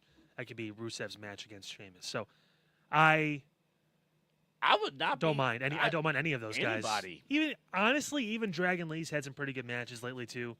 And they put Dragon Lee in some there's some top stories. Yeah. If they want to do more crossovers with AAA, Yeah. with the championship, They could, with Dragon Lee. but I and think it's in the name. he's the least likely to win. Mm-hmm. Yeah. So there's not. Javon. I want Javon. Javon's the guy I want. He has the highest ceiling. Yeah. Oh God. Well, hindsight. I mean, Ray was an international superstar and Hall of Famer. Oh yeah. Ray did some things. He did a few. He did a few things. Highest. He was only part of my childhood watching SmackDown and WCW. Yeah. I don't know if Javon will ever reach Rey Mysterio level as far as like internationally known guy. Oh, that's a whole different conversation. But like as far as in WWE, in WWE, he has a higher ceiling. Yeah, he can win more championships than Ray ever did and all that stuff. But yeah, During this conversation, I'm actually warming up to a JD McDonough win. I'm not calling it, but this conversation's actually helped wouldn't be the worst. open the door with. I guess the only difference is he doesn't have help anymore because Dom's not going to help him. He's got a match, so He's going to take a crazy bump. That we know. He will do that. Speaking of Dom, there he is. Well, Dom. speaking of, this is going to be the night of either it's going to be really great matches or squash matches. This match will, I guarantee you, the entrances will take longer than the match. Really? Oh my God! I think this match is going to go a little bit of distance. No. I think so. No. I think this is where we vastly disagree. I think they're going to go to no. distance. This is Triple H Demon. What does that even mean? So it means when he's wrestling people that are on his level, or at least perceived to be on that level, and he has to go a step over, it's going to be a really good match. Dom has not been booked yet as a competent worker to the level of even Finn when he's not Demon. He's the cheater, he's the heel, all that stuff. He's going to try and cheat, and it's going to backfire because Demon's going to no-sell it and kill him. This will be, I don't know if it'll be as quick as Brock and Oba, but it will happen before the main event because they want to make sure it's dark because you need to. And it will be, you forget how long the Demon's entrance is too. It's pretty long. And Dom's going to come on a fucking lowrider or some crazy shit. I forgot about the Demon, Yeah. period. I don't know. Well, I know. I know. Yeah. I guess I don't know who he is. I don't know. It's Finn when something gets, the whole point of it was Finn when something gets so personal that he can't kind of like navigate as himself, so he has to touch into something deeper. It's like going Super Saiyan. I don't know if you even watched Dragon Ball Z that much, but it's like I can't physically, mentally, whatever, get my head into this match. I need to go somewhere even deeper. And sometimes it's because my opponent is too good. They're just a really good wrestler. Sometimes it's personal. This obviously and he's is. seeing red. My I God. just wish that. I mean, He's gonna kill him. I mean, they did a backstage, not a backstage, but a pre-tape. Dom being scared and saying he doesn't want the match to happen for a reason. He's going to get killed.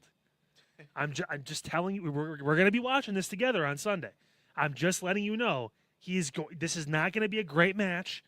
This is not going to be a barn burner, a 20-minute. Oh my God, they went back and forth, and this is going to be 5 to 7 minutes, maybe. Dom will get a little bit of offense in. He will no-sell it. He's going to kill him. And He's going to kill him. And then on Monday, what Dom's going to say? I didn't sign up to face the Demon. Dom, exactly. He's just going to. And then on Backlash, you got the rematch, but you can't be the Demon. Exactly. That. Possibly, or if Ray's champ, they can go down that. Like, whatever. I mean, the point being, he's going to. But like, he's going to have Liv out there to help. No, she ain't going to be around. Are you kidding me? She's going to be celebrating. She's not going to be with him. No one's going to be with him. What about Roxanne? Roxanne's going to be with Liv. Raquel's his only hope, but even Raquel is probably going to look at that and go, nope. And that probably honestly be one of the spots I would do, have Raquel come out with him because everyone else helped everyone else in Judgment Day. JD's at the match earlier. Oh yeah, he's gonna unalive himself in the other match. He's got to do 14 moonsaults off the top of ladders and the tables.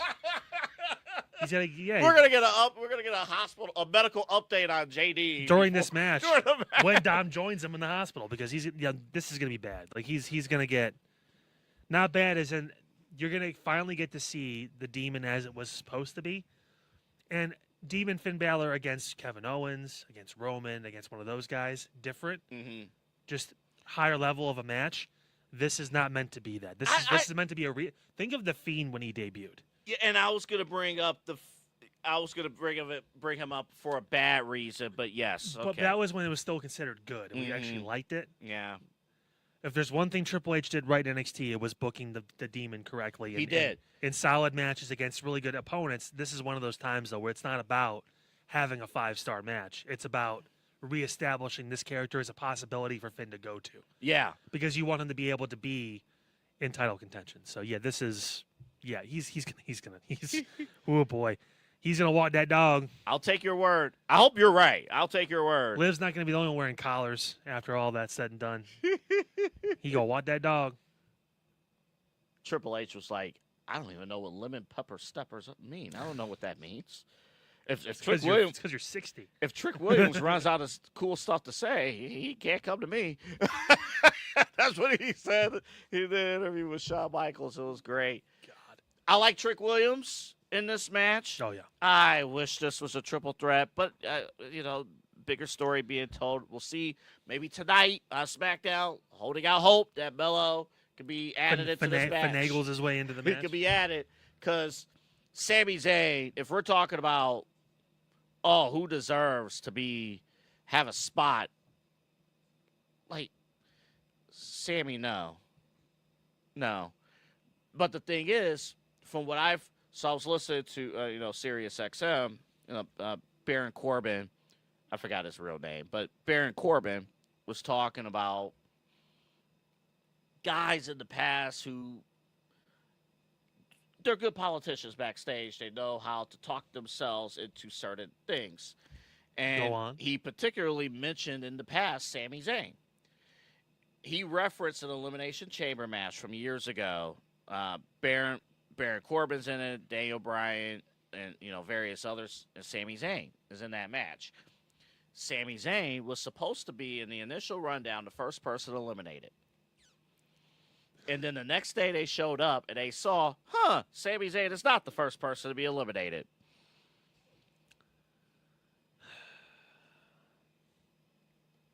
This right here. No, Sami's not winning this match. I know he's not.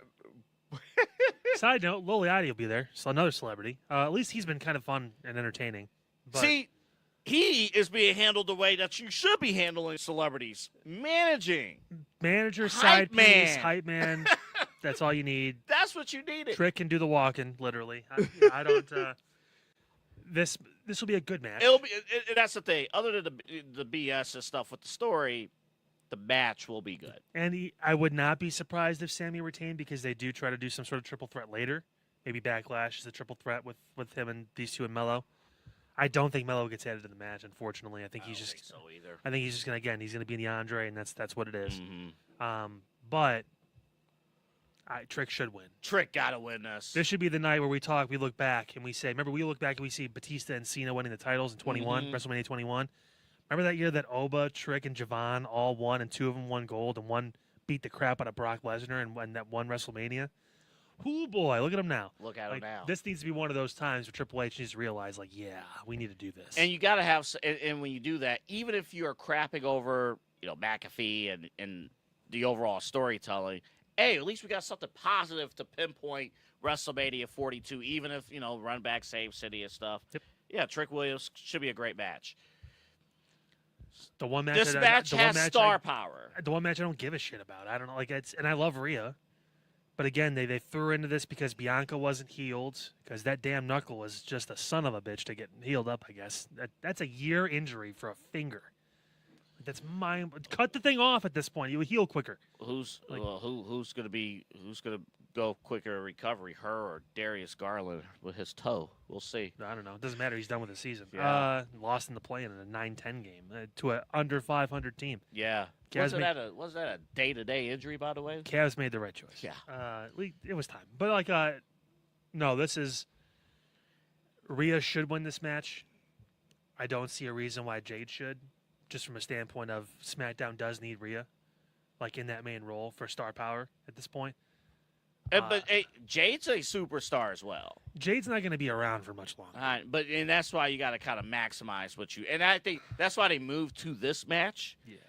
In terms of timing, maybe Rhea could have been doing something else. Jade could have been doing something else. Well, the other option for Rhea was her and Io in the tag title match, Mhm. which they have enough star power in that match. They don't need two more that single would've been a stars to waste. do it.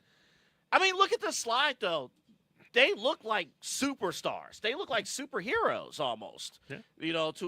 Like Jade in this looks incredible. It's just the problem is just the lead up. Her heart's not in wrestling. That's the number one thing. She's made I this. think you're hitting it on something. She's made it very known that there is a future for her beyond this, and this is a stepping stone to it. Some people have been very open about that. MJF's been open about that too. Like, hey, this is I love it, I live it, but I have other ambition too. She doesn't even love or live this. She enjoys it. I think she enjoys the attention, and she enjoys what can come from it.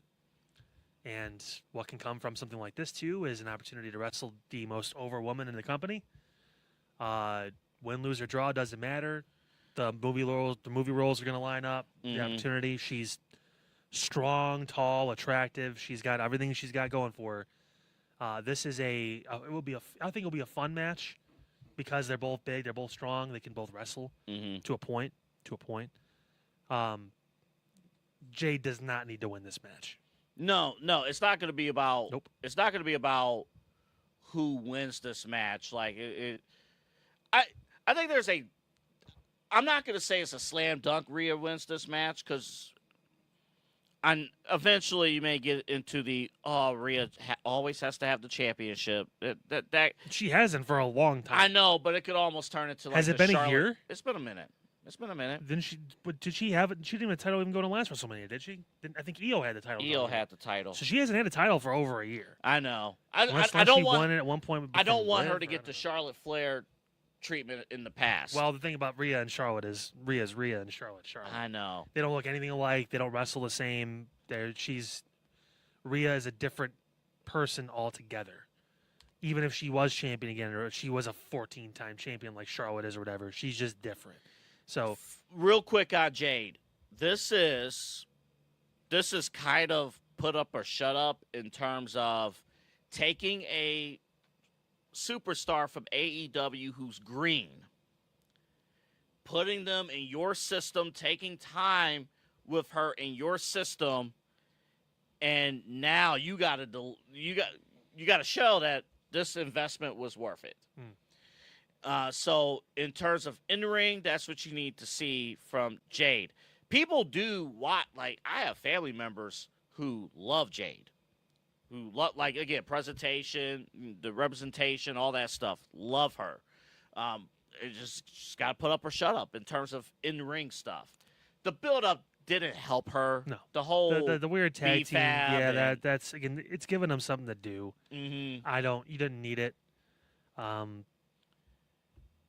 Again, also, that just- you're gonna see them in her corner, Io Sky, because she's not booked in a match, We'll probably be in Rhea's corner. so they can have her go out for WrestleMania too, and at least be a part of the show in some capacity. Yeah. But again, it's all still 3-on-2 at that point, so it's like okay, like whatever. I don't. It's the one match where the story hasn't been good. It's Rhea won the Elimination Chamber, and she's facing Jade, and they're both powerhouses. That's the story. So I think this is the ideal match you put before the main event. no, you gotta put a demon. It has to be dark. like It'll be dark. Hold up, let me think. 6 o'clock is when it's starting. Like you Vegas. almost need to guarantee it's. Because you're basically calling for a quick match. Yeah. I see. That will be And, honestly. we got to remember too. This is ESPN's WrestleMania, so it's gonna be like 5 minutes of commercial spots between every match. Yeah, so you're probably going to get that match. I would imagine maybe it's the first match behind the paywall. You'll get it pretty early. Okay. Yeah. Yeah. Right. Because You're right. That's a huge Yeah. match. They still consider it big. Yeah. So. All right, we close out the match-by-match preview with the WrestleMania Sunday main event. It's actually, I think, statistically the first time the World Heavyweight Championship has been the overall WrestleMania main event. This version, the first time ever. Yeah. And then Triple H maybe. Was Triple H Batista the main event, or was it? I think Yes, yeah, yes, it was. Yes, it was. So that was 21. Maybe I think a Cena, Big Show triple threat match that might have closed out a Mania before, but Yeah. Well, the last one that meant a lot was Batista and Triple H. right. So it's been a long Undertaker and Batista. I think that was the last one. Also, again, just love the irony of this title was made because of Roman Reigns not being around, and now Roman Reigns is competing for a title that was made because he wasn't going to be around a lot. To this day, I hate the fact that they said that on television. That Triple H introduced the title that way. They basically told the truth, but that was also, it was the bloodline stuff and all that. So, again, here we are. And again, this goes back to Roman Reigns, that closing line. I've been away for a year, basically. We're getting back to the way things were in terms of being successful. 2 years. 2 he hasn't been champion. This is actually one of the harder ones to predict, if I'm being completely honest with you, because there's an obvious answer. It's Roman because of the bill, because he won the Rumble, all that stuff. But, again, man, the fans are going to get mad. They're going to be happy for a night. And then when he doesn't show up for 3 weeks, I don't know. I honestly, I'm at the point now where with both these guys, I don't know who I want him to face next. That's what I've been held up on that for a while. Because Roman, who's going to be big enough to face Roman? I mean, you could throw him LA Knight for just a squash, or not a squash, but just like a short feud. Is Seth after a loss to Gunther going to make sense? I don't know. Seth's going to have the Braun stuff he's going to have to deal with probably, so that's not going to be a thing. That's why I'm saying Roman, if he wins, is not going to wrestle on Backlash because he's not going to have an opponent. I think, to go back to the Seth Rollins match, I think the result of that match will kind of tell you a little bit about this. But Gunther, I don't know if Gunther is even going to be in the arena for either of these two guys yet because he's going to have other stuff. No, all I'm saying is if Seth Rollins does win, I think that will speak volumes. If Seth wins, that means that Braun didn't come back, and that means that he would fight one of these two guys relatively soon because that would be his next logical step. I can't do anything else with the Vision. They're all still hurt. They're gone, whatever. I need to focus on getting gold back. Yeah, he's coming back for what's his. Sure. And then you got a problem then because they're both faces in their own right, at least how they're being presented, even though Roman and Punk have both went across the line. Right. I don't, dude. This it's going to be fun. It's going to be a good match. We're going to have a good time. And then afterwards, I'm going to be like, now what?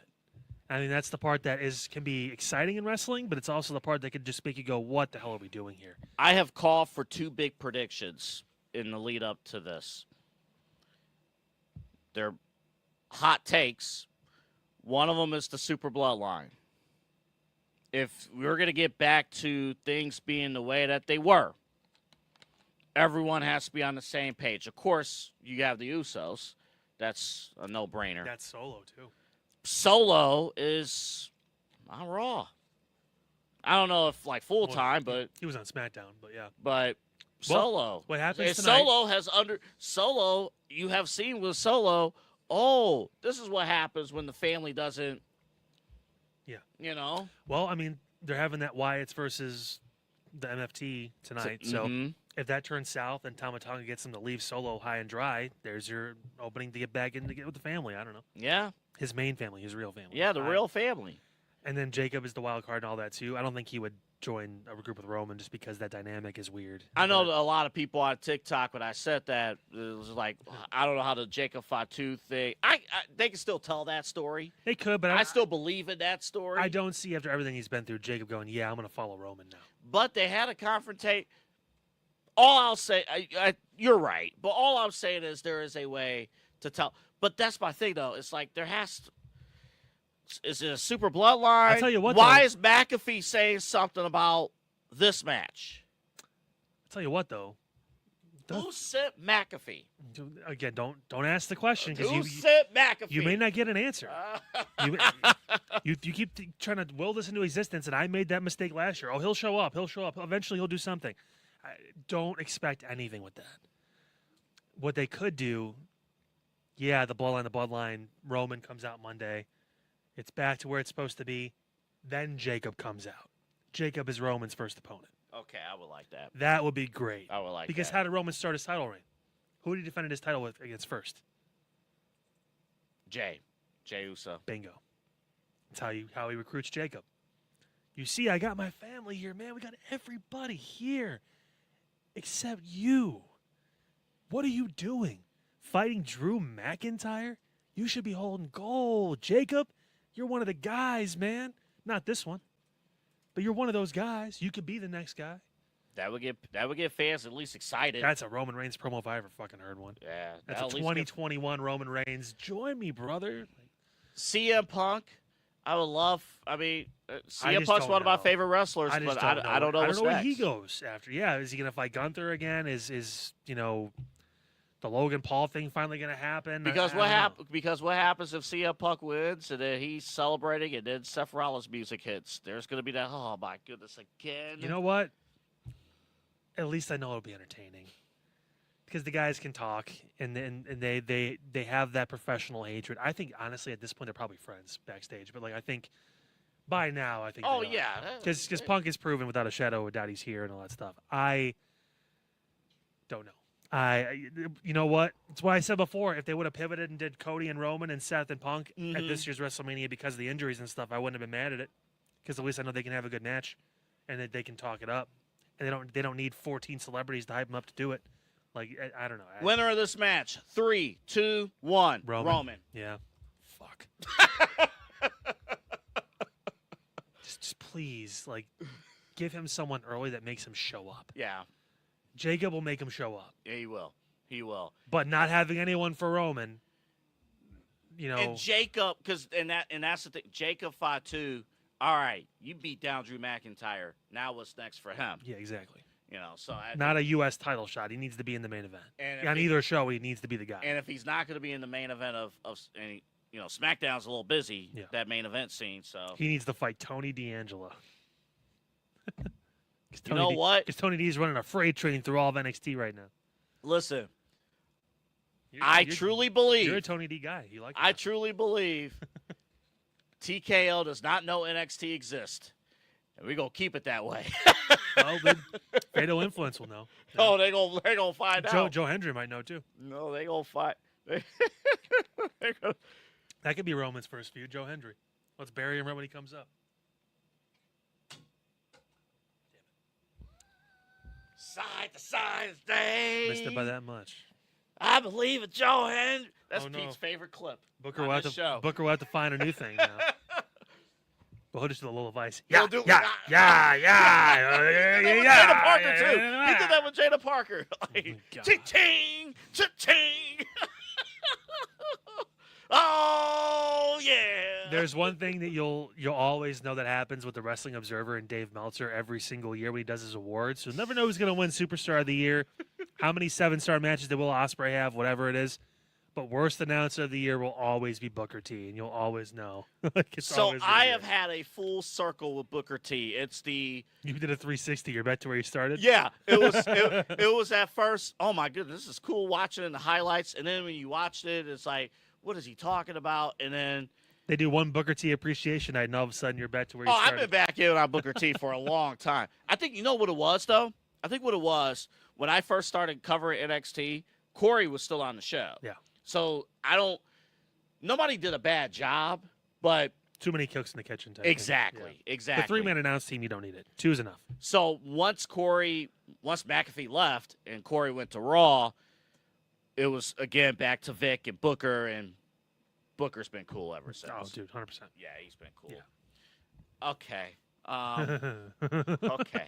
God, why are we talking about Our final segment. Oh, this is not sponsored. This is not WWE credit. This is AEW credit. Oh hell, who cares? You took a graphic. Who gives a It's shit? their graphic, whatever. Whatever. You see AEW. Darby. Look is, at me yelling in 2 different ways. That's what I did when I went to the top of Mount Everest. When they should have gave him the title right after, but they didn't. Now you know why. They gave it to Hangman Page. That flopped. Then they had them lose it to Samoa Joe. Only to Have MJF win it in a and fatal and I'll four-way. give credit to MJF. The ratings have gone. The viewership has gone up. So what do you do when the viewership goes up? You take the title off of him. God, Tony Khan's so fucking stupid. But You know why he did this, right? Yeah, it's the WrestleMania week crap. And it's like, dude, how about you focus on your show for once and stop worrying about what everyone else is doing? Like, Darby has not been put in this spot at all. And I've seen people talk about it. I saw Dave Meltzer talk about it before the show. You want your champion to be like top 1 or top 3 or top 4. He did say that, yeah. Darby Allin's not in the top 3 or 4 of the company right now. He did mention that, yep. Your own guy that always supports you told you this was a bad idea. And what did Tony Khan do? He booked it. And MJF's shoulders were both up, and the referee still looked Technically, made he pulled his neck up because it's the headline. Again, winning a match in 2026 on AEW television at all with a headlock takeover. Like, he didn't just give him 4 freaking coffin drops in every corner like he's Javon Evans trying to climb to every top of every pod in the Elimination Chamber. 2's enough. Only needed 2. Hey, 4 puts it over. Yeah, 4 puts yeah. it over. You buried your finisher with a headlock takeover. Great job, Darby. No, this is stupid. It's not bad that he won it. It's bad of how they did it and the fact that they did no build for that championship match. And now, now MJF can bitch about it. They can have a rematch. Oh, that's what everyone wants to see now. Well, it was what they were shooting for. I understand the intent. I completely understand and respect the intent, which was WWE people are not excited about WrestleMania, and we're going to steal the headlines, and we're going to hot shot a title change. Which is exactly what happened. I think it was the opener. They hot shot the title change. They closed the show. Oh yeah, they did close. They were going to do it at the beginning because Darby demanded it, and then that's when Bryan Danielson got a text from Tony Khan. Because the one thing Tony finally realized is I'm not good on camera, so maybe I shouldn't come out there while a TV show's on anymore. Daniel Bryan could be a great GM, but he's on commentary. He was a GM before on the other show and did a good job. And now he retired of his own volition, and you won't make him.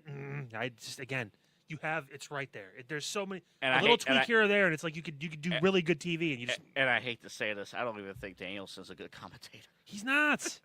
He knows. I've had that opinion for he months. He knows the game. Obviously, one of the best technical wrestlers of all time. But that's why he should be a manager. He should be the GM. You have an opportunity to do this, and it would make a lot of sense. Because even if you're the GM, if he's you gonna can still be a producer. Yes, if he's going to be there every week, he's not on TV the entire time. Mm-hmm. He can produce matches while he's a general manager. I'm sure Adam Pearce is a producer. Nick Aldis does that too, probably. Like that's what they started. They produced before they this is overarching. This is dumb. And now and they've kind of ruined their big picture of what they want is Will Ospreay to get that moment with the championship at Allin. So you're going to hotshot Darby Allin for a 3-week title reign, and then MJF's going to win it back just so he can have it flip it to Will Ospreay in August at their All-In show. Mm-hmm. Stupid. Well, we're unpredictable. Well, dude, you know what? Put the guy in the spot then for a little while. Darby Allin's been wrestling mid-carders. And losing. He's not been a pillar. He's been a post. That you've been repeatedly thrown a bunch of pieces of crap into, hoping it was going to roll off the side. So when you finally shine that post up enough, he could shove it up MJF's ass. This is ridiculous. It's bad booking. I don't care about the surprise factor. Oh, yeah, it was shocking, sure. MJF coming off his match he had over the weekend, too, with Kenny Omega. Yes. When he beat Kenny Omega. He beat Kenny Omega and Hangman Page in consecutive pay-per-views in the past, month? Yep. And he lost to Darby Allin in the main event of Dynamite in a squash? What the fuck is wrong with you, Tony? I ain't got nothing else to add. Well, come on. What are we talking about? It's not about Darby. And you buried Omega. Apparently, Darby can walk in against anyone now and just beat him in a couple minutes, and there's no issues. Right? That's what we're saying. The booking and so the build-up, stupid. all that stuff matters. Darby was hot. 2 years ago. After you climb Mount Everest, it's there. The savior of AEW. We're going to finally get that championship. He wasn't hot. There. He came back to help Page finish his story and close the book on Moxley and Page, so we thought at the time. Mm-hmm. He wasn't hot. He was a supporting cast character in a bigger story for a guy that wasn't as over as he was when he was hot. Unbelievable. This is stupid. You haven't even heated Darby back up yet. Did he win his match? He won his match at Dynasty or whatever it was, right? He beat Andrade. Andrade, because Andrade's worthy of a title shot too, right? He's too busy getting OnlyFans numbers in the fucking crowd to actually care about wrestling. What are we doing? The pro wrestling show looks ridiculous for pro wrestling right now because you wanted a hot shot at title change for someone who has deserved it in the past and could be that guy that we've talked about. Could be that guy. But he did it so that wrestling podcasts like this one and others will lead the show on WrestleMania week. Nope. With this. Not leading with it No. with garbage. And we We're not talked about doing this. that. We talked about this like, okay, this happened. We didn't talk about it. You said we're not, and I'm like, cool. Yeah. I think I didn't waste words on it. I sent you a thumbs up emoji. Yeah, he did. I was like, fine. Like that's, dude. I could have not talked about it. I would have been fine. Like, because what the fuck are they doing? You think that's gonna get ratings? You took the guy that has more mainstream popularity and has been the guy who's built you up a little bit in his 100 days or so since he's been champion, and he gave it to the other guy who is your specialty guy. Yeah. He's the AEW only crowd guy. Nobody fucking knows who this dude is or cares. Now, here's what they could do. I'll give them a little bit of grace. Here's what they could do. They had a chance to shine Jordan Grace, and they didn't. That's their own problem. Yeah, they effed up there. MJF can win the title right back next week. That'd be so dumb. They can win it back next week. So stupid. Because if basically you're already telling the fans this was a fluke anyway. So no, they didn't. They filled the ring with all the people. Sting came out. Oh yeah. Oh yeah, Sting just happened to be in the neighborhood. His gray ass came out there, all excited as all hell. Glad to see he can still walk at the tender age of 65. But at least you could build up. Fuck me. Get the title back to MJF because again he has at least proven that he can bring. No, they want Darby and Will Ospreay because they want it to be a train wreck. Because Will's going to be a heel. Because nothing makes sense. Actually, yeah, that'll be the match nobody sells. Dude. The second I'm like, you know what? Maybe I do want to watch AEW. MJ's been doing some good stuff. Yeah, maybe I want to check in. They do stuff like this every time. Again, nothing against Darby. It's not his fault how he's been booked. But this was too soon. It's Tony. Man. Anybody?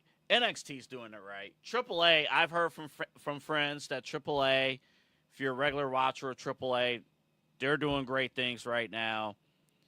Don't worry. Will Ospreay's going to, bring in a bunch of people from New Japan that we don't know that are supposed to be talented. Excited for that. Well, it's just... Did he win his... Did Will Ospreay win his match? I don't know. Who cares? Exactly my point. I don't know. It's crazy because I actually like watching Will Ospreay in the ring. Well, yeah, it's really fun watching. I love Cirque du Soleil, too. I love going to watch people do crazy tricks and acrobatics and stuff. Yeah. But there's a time and place for it. We're going to start scoring wrestling match? Oh, wait, sorry. And when every match looks the same, it's like, okay, then what the fuck are we doing? Then you don't look as special when you do your three moves that no one else apparently can do. And your stupid little forearm doesn't look as great when you're doing 15,000 flips and your finisher's a forearm to the back of the head. You fucking delinquent. Like, what are we talking about? The guy that can do a 630 is his finishing move is a forearm to the back of the head. Unbelievable. That's the finishing move. That's the finisher. Not the guy that could do 14 flips in the air and it's like Ricochet having the code breaker as his finisher. The dude can do a double front flip. That's the move. That's the one that ends the match. Like that. I hate it. I hate it so much because it just doesn't make any sense. I don't hate the people. I hate the fact that it doesn't make any sense. I'm sure they're all wonderful people. Dude, it's not your cup of tea. Whose cup of tea? Like, who? I was really entertained watching them do all them flips. Sorry. Yeah, were you? In what era of pro wrestling was this pro wrestling? People act like this is pro wrestling. Like, no, the fuck it's not. I've been watching the old WCW. I was watching a bag when I was a young kid, when my parents were in high school, and I tell you what, it looks just as good in their basement now as it did back in the 90s. It look good in their basement now. Your basement smells like Double A's apartment without the Alley Rose fragrance candles. Moldy. All right? And there's a story that went full circle. We brought it Plug home. Dubby. We brought it home. Make sure you enjoy WrestleMania, NBA playoffs, Guardians baseball, or work with W Or work. Energy. All these fun things. Or your job. Or your job with W Energy. Enjoy licking the rainbow, even when you're at your place of employment. No jitters, no sugars. I'll get you to taste my pot of gold. W.GG. Use the promo code SHWP10. You can there's- also use InsideEdge 10. I love their promo photo. Looks like AEW back in 2019. It was so colorful and so oh, bright. yeah. Yeah. Dynamite. Boom! That really blew up. Oh, man. There we are again. Remember, InsideEdgeNetwork.com. We have merch. Get your merch. We have merch. And the Check good it news out. is it's all in black and white. So that's the best side of this thing is if you are, a little bit overweight and you want to try to blend in a little bit, you're not feeling the summer bod just yet. But Go they have for it. there are different colors besides black and white on there as well. Yeah. Yeah, let's be honest. I got to get that professional polo. I know you like your polos. I got to get my I need a professional polo. Professional polo buttoned all the way up. Steve Urkel looking I motherfucker. did not button it all the way up. Just shut the hell up. Looking like I give you some suspenders and glasses. You're going to go, alrighty then. Hey, listen. Did I do that? Hey, listen. That man made that TV show. Also ruined that television show, but A little bit of this, a little bit of that. the show would have been canceled without him after the first season. Yeah. It's the whole thing about that. What they say, family matters. Yeah, so it's time travel. Well, next week The post view show. we get to talk about Randy Orton and Roman Reigns as your new champions. And MJF winning the championship back from Darby Allin. I'm going to be so pissed. Like, oh my God. Here's to hoping it's a great WrestleMania weekend. Hope you guys enjoyed too. Don't forget, obviously. Get check BA us out. Sweeties. Get your popcorn. You still got time. You still Use got that time. promo code. What is it again? It's Lollipop. Damn right. $5 off $40 purchase or more at BA Sweeties. Get that. Stock up. Why wouldn't you? It's post-Easter now. They're kind of resetting their stuff. Make sure you sell them out. And also, let us know what you think, too. We want your input. In terms of what okay, that was a company line. Good night, everybody. Yeah. You have to say that. I'm not saying that. Where's your title belt? Cut. Oh, yeah, I Got it. forgot. Hold on. You got a chat? You got time? So, you missed it. You're supposed to walk to the front of the screen. We're done. Show's over. He sold on your boy.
Thank you.